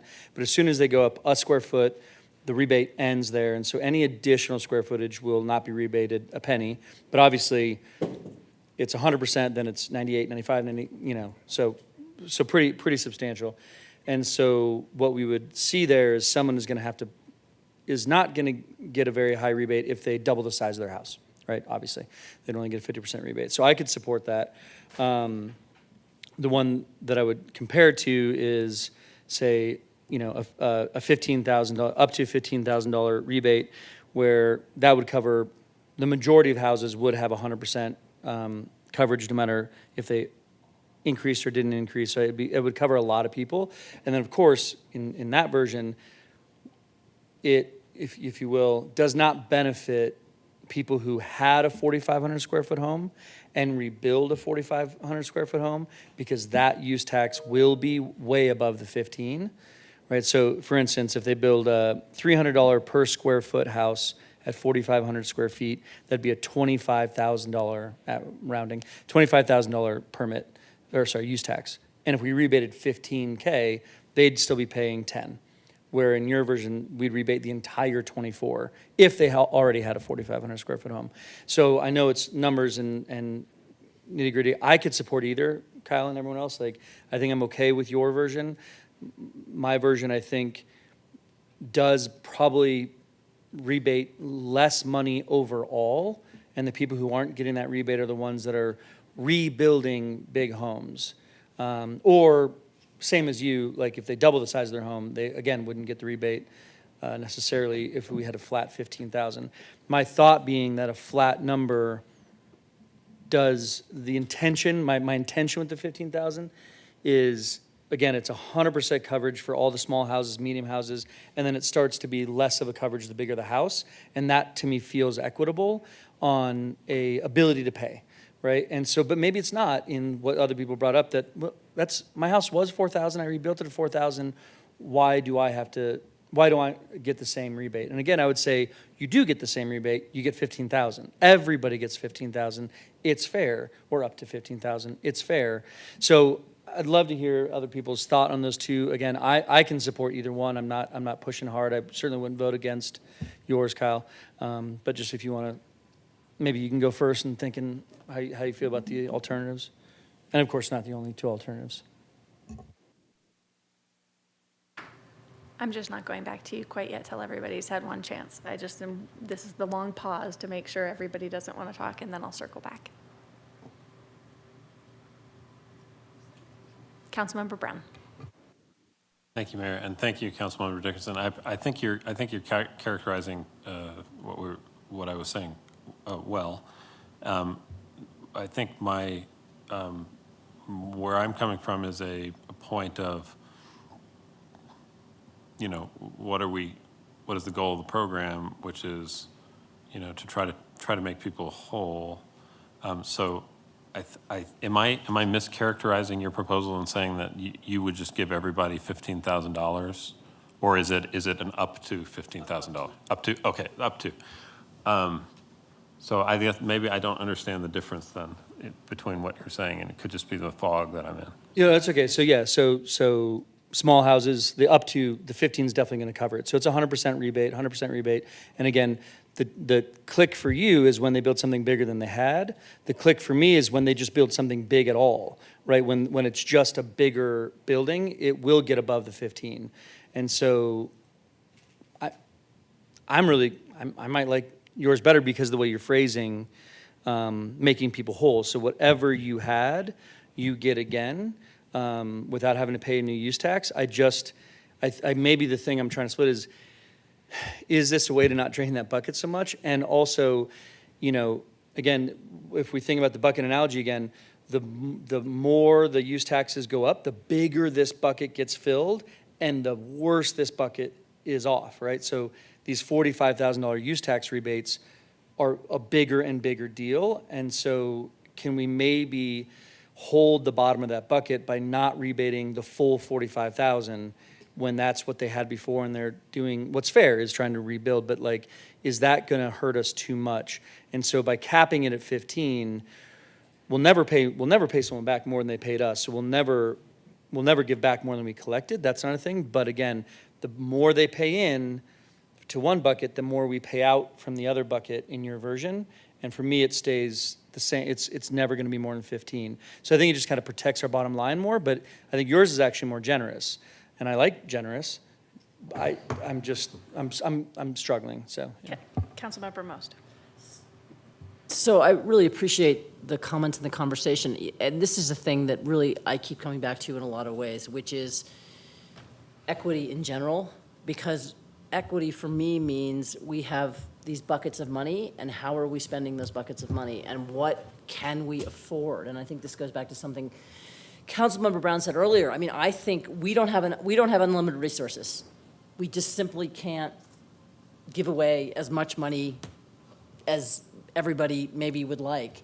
And so to me, I like the idea, again, of going back to CAP for two reasons. One is because I think when we're talking about equity, it's not just equity for the fire victims, it's equity for our entire community. And because if that bucket gets too small, then what we have to do could be extreme and impact the kind of services that we're talking about. We talk about library services or rec center services or even police services. I mean, oftentimes the people that rely on those the most and bear the brunt are people at the lower ends of the income, right? Whether it's taking advantage of free toddler story time at the library or internet access or low-cost options for camps and things at the rec center. So I'm really concerned about, again, as I think Councilmember Dickinson said, this isn't about blaming people and shaming people. It's about the fiscal reality that we live with. And I think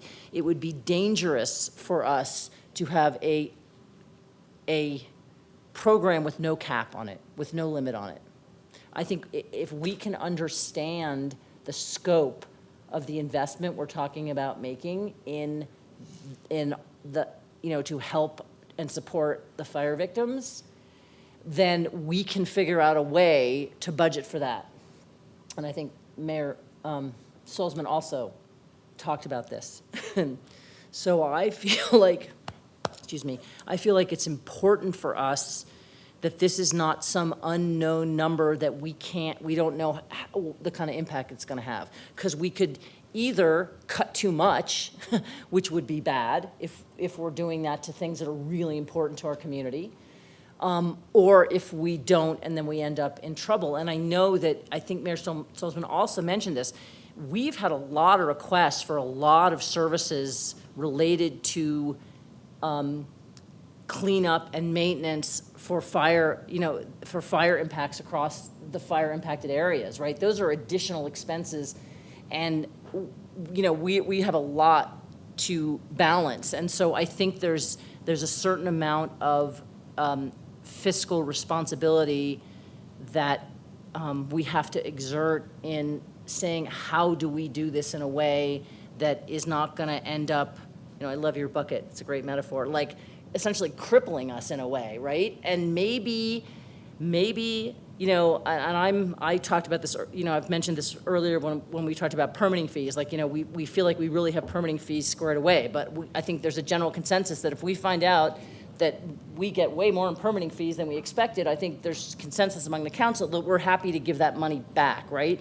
But we have to have a backstop for fiscal accountability. I mean, our number one responsibility as representatives in a municipal government is keeping the lights on, keeping the parks going, keeping the library open, and managing the money. That's really our main role.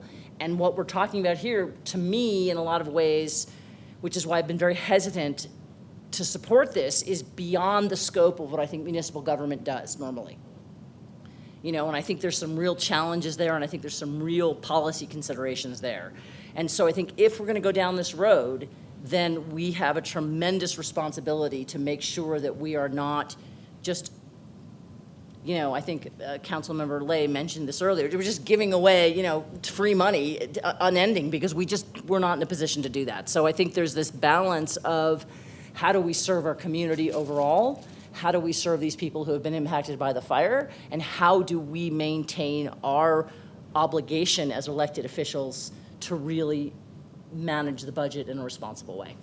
Mayor Pro Tem Maloney. Thank you, Mayor, and I appreciate the discussion by my colleagues. The reason why I was, questioning the director about, the square footage and the average valuation per square foot for rebuilding was to try to understand this context. And,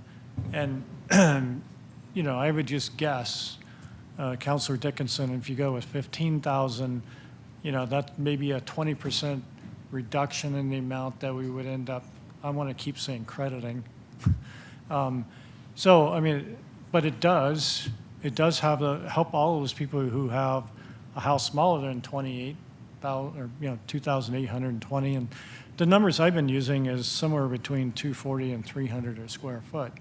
The 240 is a $12,000 cap, and the 300 is a $15,000 cap. So where is our comfort level? Because that's about $1 million difference in credit amount. So I know I'm driving everybody crazy with a lot of math right now, but that's the context. We're going to be able to come up with another $1 million out of the general fund. You know, do we, you know, do what we did in 2008, where we didn't do fireworks and we shut down the rec center early, and you know, those kind of things will be choices that we'll have to make. And every $1 million is a big impact on services. So it's a balance of making sure our community rebuilds, but also making sure we're meeting the expectations of the community. So where I like this concept, I like $12,000 better than $15,000 as a cap. Thank you. Just from my perspective, so like if you look at the table on page 3, you know, homes up to the 700,000 valuation are close to it's 16,000 instead of 15. So I just don't understand why we would. I understand why from our side of the discussion, why we're trying to limit the exposure, because we have so many unknowns at this time. But when you look at how many families that gives 100% of their use tax back, like why we would create the uncertainty by not just saying that, so that we can end, I mean, it will just change people's outlook and fear and things like that. So I don't know when we're doing it, why we would create something more complex that people won't understand, that they'll continue to be really upset about. I just don't understand it when at the end of the day, the numbers come out very similarly. I mean, it's a difference between, it's a $2 million difference. I understand that that's significant, but I also understand what we can cut to realize that. And I proposed some cuts at the budget retreat that I understand are not popular, but, and I know I heard fire families talk tonight and say that you don't want us to talk about cuts, but the reality is in the general fund to make up $2 million, there are either increased revenues or reductions in services. And we can't increase revenues on our own, and we don't have time to go to the ballot this fall. And I also heard from many people, fire survivors leading up to this, that they didn't feel like it was fair to put a ballot measure on this fall, to tie this to a ballot measure. They felt like that was pitting people against each other. So the timing doesn't work for raising revenue. So it really is reducing services. So from my perspective, if we're doing 15,000, I don't understand why we're causing ourselves and the community that additional level of anxiety and grief, because it all comes down to, I guess the exposure there is are we only going to have people rebuilding that are on the higher end of sizes of homes, or are we going to have a good diversity of homes? That's where the additional exposure over my number is, but I don't completely understand why we would put ourselves through that when we're accomplishing the same thing. Councilmember Brown? Thanks, Mayor. I appreciate the discussion. I think we're trying to juggle a lot of different things simultaneously, and that's one of the problems, right? Is we're trying to limit, I think, you know, you've heard a lot of us talk about limiting sort of the financial exposure. We've also been talking about what's the best way to structure the program for homeowners. How can we benefit homeowners in the best way? And then what's sort of equitable? And this is sort of the nature of what makes public policy interesting to me anyway, just as an aside. I'm going to be boring for a minute, like the mayor. No, I'm just kidding. That you're always dealing with these sort of competing priorities, and you can't always square the circle completely, if that makes sense. So for me, I keep coming back to this sort of principle, and I appreciate what Councilmember Dickinson's been saying, but I think it's sort of, for me, it's easiest to understand, and maybe it's easiest to explain to folks that, like, if we allow folks, we'll give you 100% of the value of the of your rebate. We'll rebate 100% of your tax, or grant you, or whatever, up to the size of your previous home, and because that gets you back to that point. That's what we're trying to do, is get you back to where you were. So I go back to that because that's sort of the principle that I've been trying to come back to. And I realize, and I really appreciate, by the way, all the comments from folks about how that's potentially overly simplistic, but it is sort of and I realize that there's a lot of details that can be worked through. So I go back to that and say, I think that might be an easy way for us to understand the program. It might be an easy way for us to message the program. And it may help us limit some of our financial exposure as well.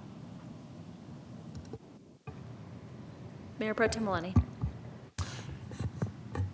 I appreciate, Mayor, that you want to create certainty out of this, but I think that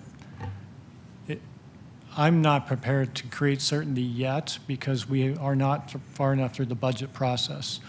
And saying that we could easily find $1 million or $2 million in cuts or something, I'm a little reticent to know that until we've had the budget presentation. So I think they have to come together. And I think that the discussion tonight is good, and it informs us of maybe 100% is doable, and that's what we do. But what if we can only do 80%? And that's still with making cuts. Let's be honest about that. At least I want to be open and honest about that. And but I think the intent is to do a significant amount of the use tax. But to say for certain tonight we're agreeing 100%,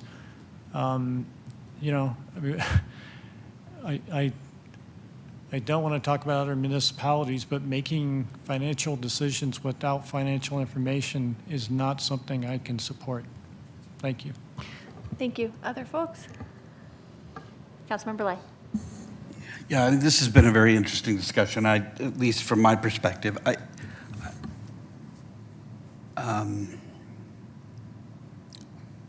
I want to, I guess, come back to first principles, which I know Councilmember Brown was talking about, making people as whole as they can. I certainly come into this wanting to basically be as transparent about returning as much of the use tax as we possibly can to people.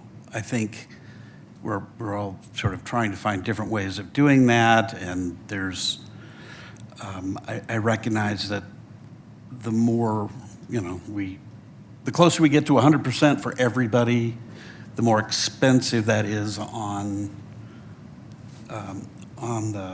the side of needing to find ways of offsetting. So, and I appreciate Mayor Pro Tem's comment that we don't have all the financial information yet. I am interested, and I appreciate the mayor's point about creating some level of certainty. Also, I think I certainly agree. I guess there are a couple of other things. We've talked about the things that we do agree with. I think there's consensus on quite a number of fronts, but we're still struggling with this. Are we doing it as a percentage of the total that people are paying in? Are we comfortable with a particular number? The mayor says 15, I think. Isn't that what you proposed? No, am I? Caleb proposed that. The mayor proposed something different. Sorry, I don't want to misconstrue it. I want to keep focused on the people who we're trying to benefit here, and I want to make sure that, to the extent people are concerned that we are somehow blaming survivors for the need to cut elsewhere. I think, I don't think that's the intention of anybody on the council.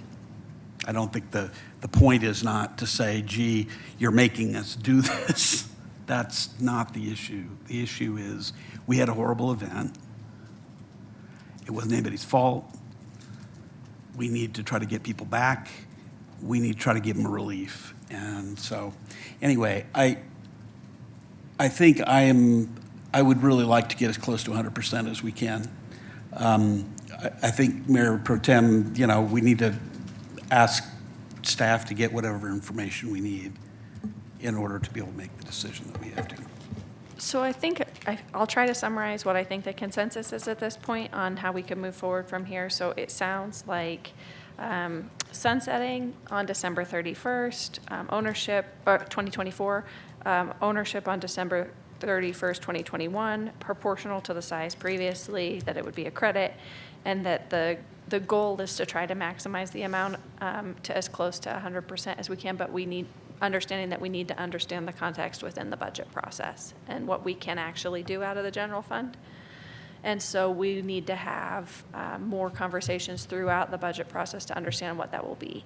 So as staff develops the program and how to implement it, we would also just honor that whatever we come up with will make retroactive for the families that meet the criteria. So families that owned and things like that we'll figure out. So don't delay in submitting your permit, that whatever program we come up with will apply, even if you already have your building permit in.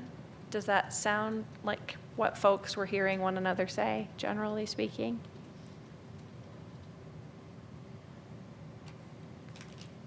Do people want to make any additional comments on this topic? Does the city staff need any additional information on this topic? The only other, City Attorney Kelly. Thank you. I just want to clarify, you said you would like to see a credit at the time of building permit and not a grant program that would return money. Yes. Okay, great. Yeah, if possible. I mean, Yes. that was the consensus of the preference, and some kind of way that if we could increase the odds that it actually goes to the homeowner, that would be our preference, but we understand the limitations of that. And we'll work with the public finance attorney for the city to figure out how to address those permits that have already been issued. Right, if we can do a refund or something like that. We'll do that. Great. So the only other kind of two parking lot things I laid out, one is if we could have the finance department make an FAQ about how to get tax you overpaid back, whether it's from the vendor or from the agency that has the tax. I know the tax department knows about how to do that, and it's not always the same in every circumstance. So I think if we make that, that'd be useful to people in the event they overpay their taxes or pay taxes in the wrong jurisdiction, so that they can get that money back. And the other one, I know I kept saying this, I'm not sure I heard consensus, so I'm just checking in. I think it's important that we have staff bring back a fee schedule, our fee schedule for building permits to increase the $180, because we've heard from the community that that's a ridiculous figure. So the minimum number on our fee schedule shouldn't be $180. We've heard time and again that that creates a problem with community foundation, with all of these different things, and that it's just not realistic. So I think we need to have that brought back quickly. I see head nods. So if we could get an adjustment on the fee schedule in front of council with the minimum building per square foot allowance. You're nodding, so I think you understand what I'm talking about. Thank you. Okay, anything else on this topic? Thank you, everyone. That takes us to our next order of regular business, which is ordinance number 1837. Oh, actually, I apologize. I forgot to take the 8 o'clock break, and Debbie's not in the room. So let's take a 10-minute break. It's 8:47, so we'll just come back at 9 o'clock even.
Louis, we're going to get started again, sorry. We have to continue our meeting now. Thank you. So now we will be moving on to our next agenda topic, which is ordinance number 1837, series 2022. An ordinance amending Title 15, 16, and 17 of the Louisville Municipal Code concerning mailed notices of public hearings and certain land use applications under review.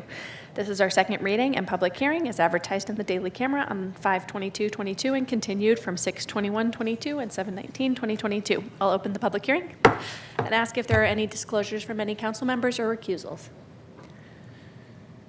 Thank you, everyone. I'll turn it over to our staff for a presentation.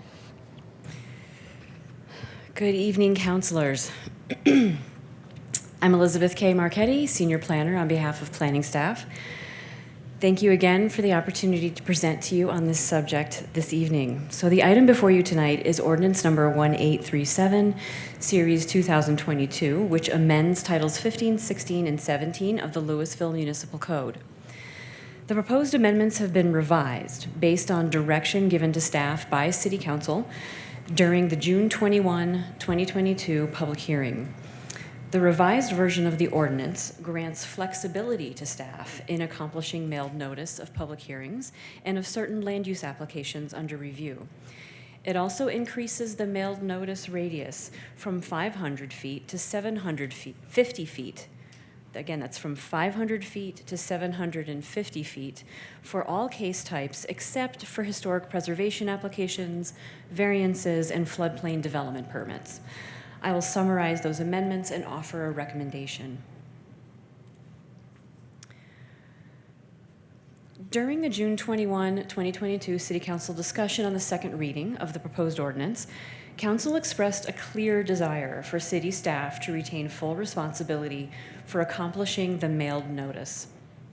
Staff also heard from City Council that there was agreement that staff should be given broad flexibility in determining what size of item should be mailed and how it should be mailed, that staff should be allowed to engage a print shop to prepare and send the mailing, like the city is currently doing with all of its utility billing efforts.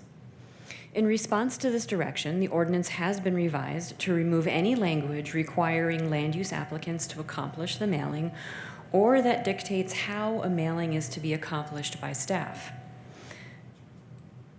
Public comment was received prior to the June 21st hearing regarding changing the mailed notice radius from 500 feet to 750 feet for all case types. In response to this, staff heard agreement among City Council that the radius for mailed notices should be revised from 500 to 750 feet, though there was a desire to discuss the possibility of using more than one distance depending on the scale and impact of certain cases.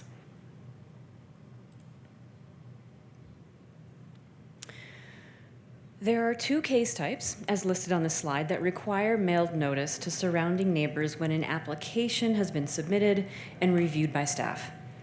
There are also 12 case types that require mailed notice to surrounding neighbors in preparation for a public hearing. The revised ordinance enables staff to determine the means and methods for accomplishing all of the mailed notices. The revised ordinance changes the notification radius for special review uses to 750 feet of the site instead of the current 500. As variances are typically applied for by individual homeowners and deal with changes to on-lot development standards, the impacts are not typically experienced by any neighbors except those immediately adjacent to the site. Increasing the radius to 750 feet would represent a cost increase to individual homeowners. For these reasons, staff is proposing that the radius for variances remain at 500 feet. The revised ordinance also changes the required radius from 500 feet to 750 feet for all cases decided upon by the City Council, except for historic preservation cases, variances, and floodplain development permits. Staff is proposing keeping the 500-foot radius for historic preservation cases because of the limited scale and impact of such applications, and because 500 feet is adequate to notify interested parties. Staff is proposing that the 500-foot radius also remain for variances in floodplain development permits. These cases are decided by the Board of Adjustment, the majority of which are applied for by individual homeowners for whom the increased cost could be a challenge, and the scale and impact of both case types tend to be felt only by the immediate neighbors. Again, 500 feet is thought to be adequate for notifying interested parties for those case types.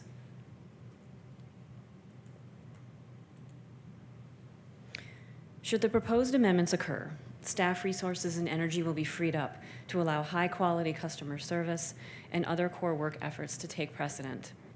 Further, more of the public will be alerted to upcoming hearings for those case types that are larger in scale and impact and tend to be applied for by professional landowners and developers. The proposed amendments represent a more cost-effective and efficient way to conduct business while ensuring clear paths for public participation in public processes. Therefore, staff recommends that the council approve Ordinance 1837, Series 2022, amending Titles 15, 16, and 17 of the Louisville Municipal Code regarding the process and radius for mailing notice of public hearings and of certain land use applications under review. This concludes my presentation, and again, I'm happy to answer any questions. Thank you very much. Thank you for the presentation. We have one sign-up card, and other folks, if you're watching online, you can raise your hand to comment on this agenda topic if you'd like. Our first speaker this evening is Mark Cathcart.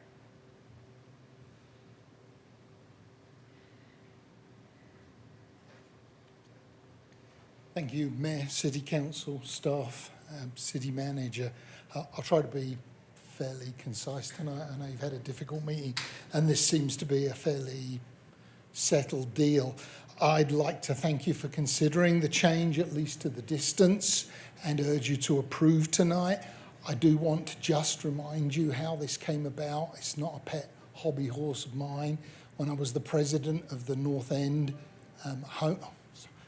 forgot again, Mark Cathcart, 1763 Sweet Clover Lane. I live in North End.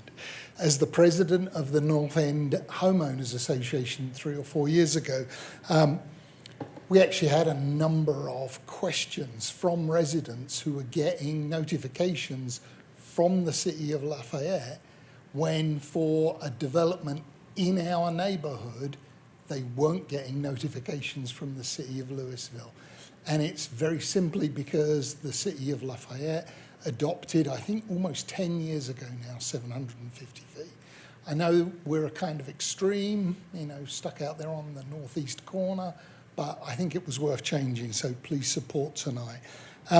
In my letter to you that has appeared twice now, for which I'm somewhat embarrassed, in my letter that's in the packet, I described the January process for notices, and it was part of my original requirement.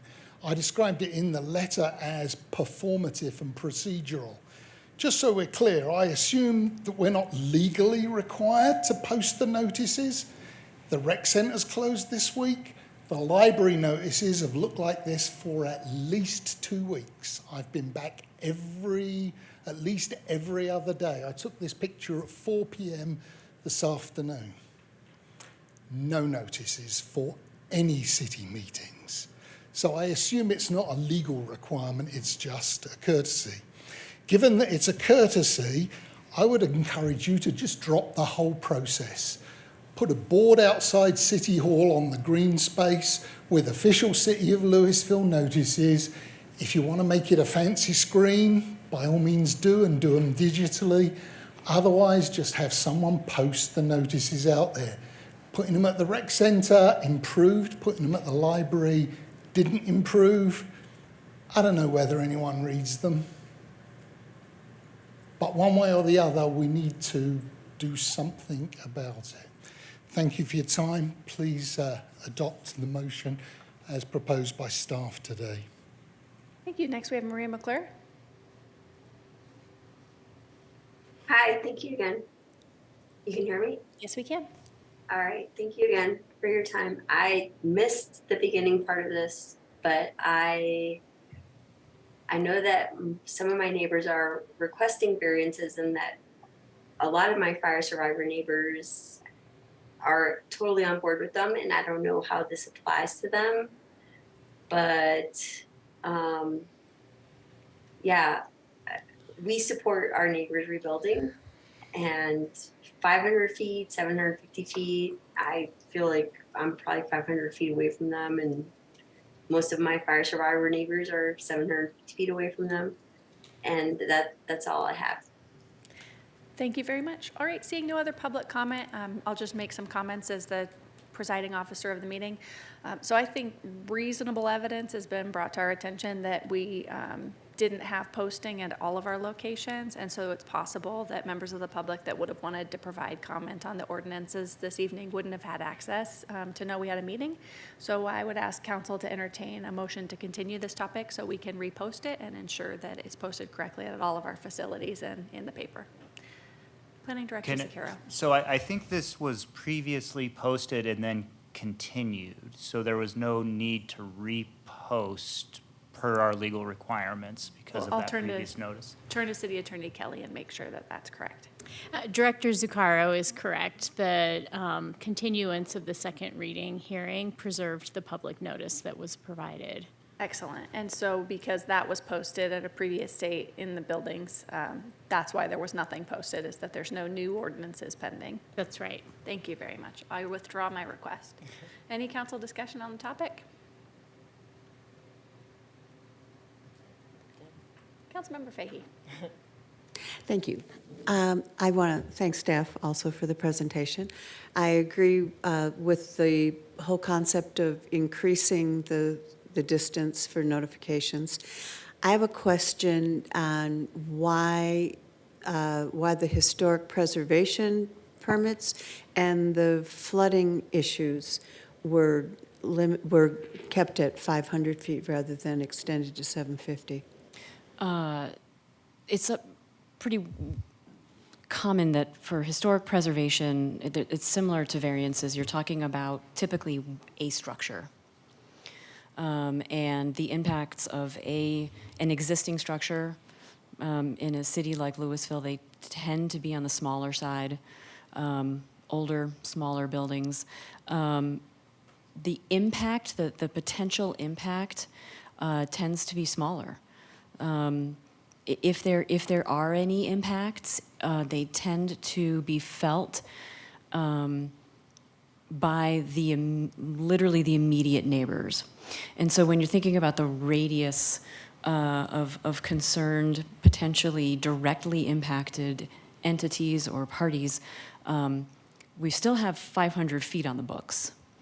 And we believe that 500 feet is still going to capture the appropriate audience, as it were. The same is true for variances. They tend to be applied for by homeowners wanting to, increase the scale or the size of their backyard pergola. They want to do a remodel of their home, and they want a nice bay window, so they're going to increase. They're going to bump into their setback a little bit with it. That tends to be the pattern that staff experiences. And again, those impacts, should there be any from a variance, are going to be felt by the immediate neighbors surrounding that one home. And we've got 500 feet requirement for those case types as well. And again, we think that 500 feet is going to capture the appropriate, potentially impacted parties. Floodplain, sorry. Well, my personal opinion is that in these two instances, it has a larger impact. So a historic structure is going to impact the whole feel of the neighborhood, not just 500 feet or even 750 feet. It's going to impact the downtown area, because that's where it is, if it's historically designated. And with the flooding issue, someone wants to extend into their backyard further or something, then that's going to, if there is a flood, impact everyone downstream from that structure, potentially. And so I just think that those two instances have more than just a local impact on changes. Yep, sure. And I would just add with floodplain permits, we do have requirements that you can't change, alter the floodplain to impact your neighbor. There's technical requirements for that. I would also say that changing everything to 750, I think that's also a fine, I think it's a policy decision for city council. I mean, usually some cities do 1,000 feet, some do 750. There's, I think, an urban versus rural versus suburban area. You can argue about densities of, what's around you, but we're going to take city council's direction on what they think is appropriate, whether it's 750 or 500 or 1,000 for any application type. They're probably all reasonable to whatever extent you want to notify the neighborhood. Okay, thank you. Thank you. Are there any additional public comments on this topic this evening? Seeing none, we'll turn it back over for additional council comments, discussion, and potential motions. Any council comments on this topic? Mayor Pro Tem Maloney. I'd like to make a motion to approve ordinance number 1837, series 2022. Thank you. There's a motion and a second. Any debate of the ordinance?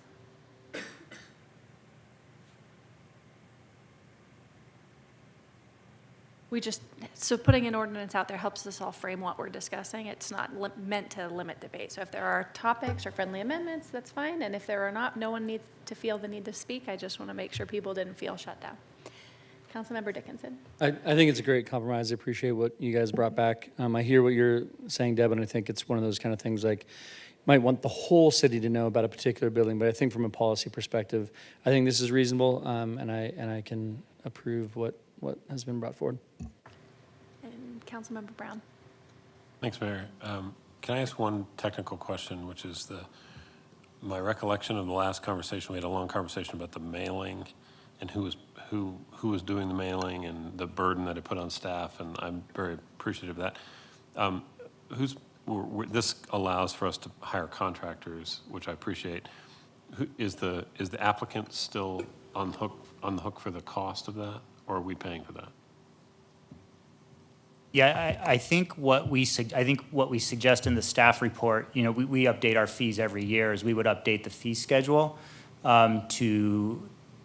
right now, we have a public notice fee, but it doesn't cover all the costs. So with next year's fee schedule, we were going to recommend that there would be a base cost to pay for the newspaper notice and the signage, and then it would be the actual cost of the mailing that we would invoice them for the actual cost of the mailing. Okay, that makes sense. Yeah. Thank you. Yeah, I can support this ordinance. Thank you. All right, thank you, everyone. I'll close the public hearing and ask our city clerk for a roll call vote on the motion. Councilmember Fahey? Yes. Mayor Stolzman? Yes. Councilmember Lay? Yes. Councilmember Dickinson? Yes. Councilmember Brown? Yes. Mayor Pro Tem Maloney? Yes. Councilmember Most? Yes. Thank you, everyone. That ordinance passes. That takes us to our next agenda topic, which is a first reading of an ordinance. I'll move that we approve on first reading ordinance number 1840, series 2022, an ordinance approving the vacation of 2 5-foot surface maintenance easements, a 30-foot wide city exclusive utility easement, and a 10-foot wide utility easement dedicated by the plats of Louisville Trade Center and Delo Lofts. This is our first reading, and we'll set the public hearing for 9/6/2022. Is there a second? Second. Thank you. And just, I have a comment, I suppose. I just want to make it clear to the public that I believe we're setting out this ordinance to come in timing with a land use application that'll come at a future date, and setting the public hearing doesn't indicate any, that we would necessarily approve or deny or have any action on this. It just allows us to have a hearing at a later date. Any other comments or things we need brought back on second reading around this topic? Thank you very much. All those in favor, please say aye. Aye. Any opposed? Thank you, everyone. The motion carries. That takes us to our city attorney's report. Thank you, Mayor. I have no report this evening. Next, we have council comments, committee reports, and identification of future agenda items. Any council committee reports? Councilmember Fahey. I don't have a committee report, but I do have a suggestion for a request for a future council agenda item, and that would be to discuss the possibilities of allowing ADUs within the city of Louisville. Councilmember Fahey, are you comfortable saying that we can have that conversation in the context of the work plan discussion to figure out if we can add it, or are you suggesting we would try to add it sometime before the work plan? I would like to do it as soon as possible because of the impact it will have on the fire victims rebuilding. So we just need to know before we try to have staff add this to the agenda, if there's 4 council members supportive of adding it ahead of the work plan. I'm just concerned that we don't have staff capacity to add this ahead of December, because there's a tremendous amount of research and community engagement and outreach around the topic of ADUs that has to happen. And I just don't believe that we physically have the time in the day to do it without not doing something else that we're doing. Like, we had to not do the comp plan, we had to not do a bunch of things for renters' rights and renter regulation, all critical things we had to push out this year.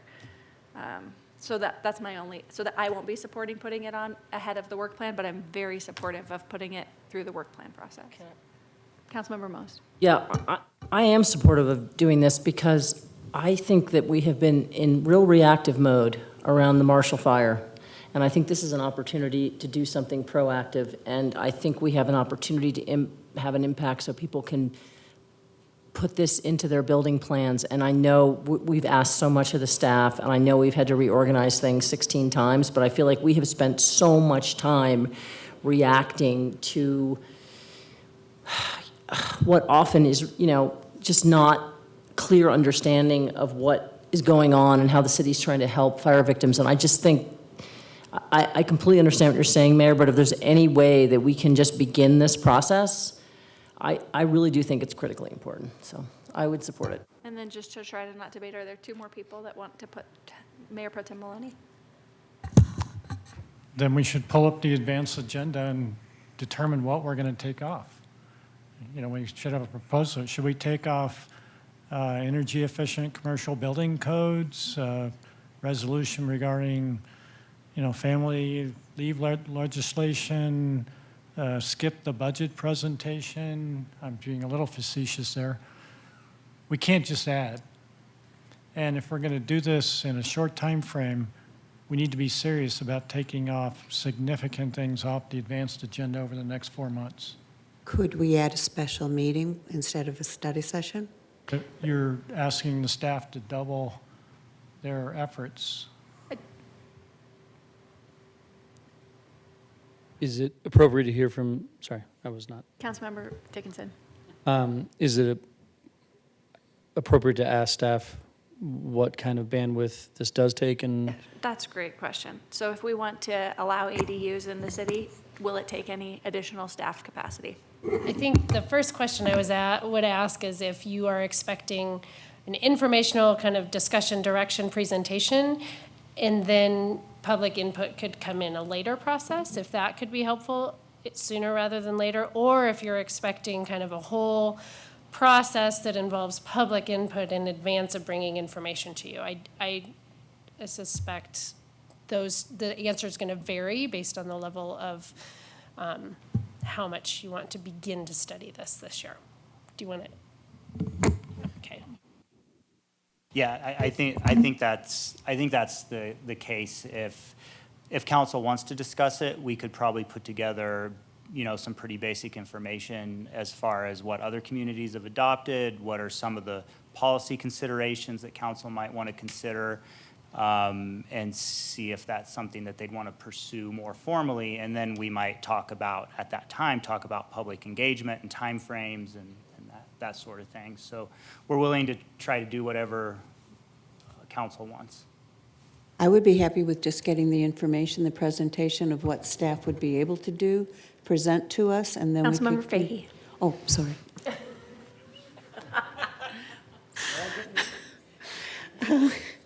If we could just get the information from staff about what the possibilities would be, and then decide whether or not we want to do the public outreach.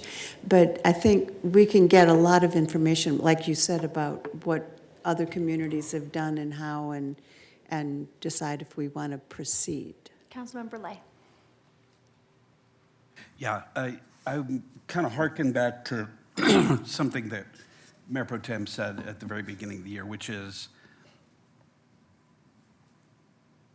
the fire recovery is our work plan.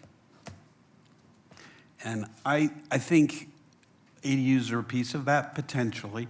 I don't think we have the bandwidth, and I don't expect that we're going to have a full-fledged effort to do all that's necessary to implement right away. I think it would be very good to have an informational session, and I think we can, from that, we can decide where to go from there. This was something that came up in the fall during the course of the campaign. It was something that people were interested in. A lot has changed, but this is something that I think fire survivors have mentioned. I'm with Councilmember Most. I think sometimes we are reactive. Maybe we're reactive to this, but this is something that I think is worth at least getting more information on. So, Councilmember Brown? Yeah, I can support an informational session. I think that setting us up for an informed discussion during the work plan about what exactly we would like staff to tackle is probably, it's important to have the groundwork for that ahead of time. And so I could support an informational session with the understanding that the real work will have to come during the work planning and then the subsequent year. So there's council support for having an advanced agenda topic that's informational in nature about accessory dwelling units. I'm just stating for the record, I really object to going about it this way. There's so many things that are urgent that we are not addressing, and adding something without considering the relative priority to other things is a huge trade-off that we're making on the fly. And so I object, and the staff have let us know that they're stretched very thin and that we're gonna have to make cuts and that there's not bandwidth to do all kinds of things. And so that is why I object. And I get that it's hard to not do the things that people want us to do also. So I understand that everybody's coming from a really good place, but I just can't support this. But it is passed. Any other future agenda topics or committee reports or comments from council members?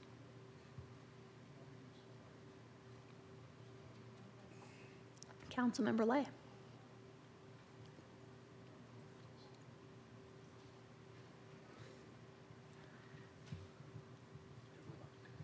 All right, seeing none, we're adjourned.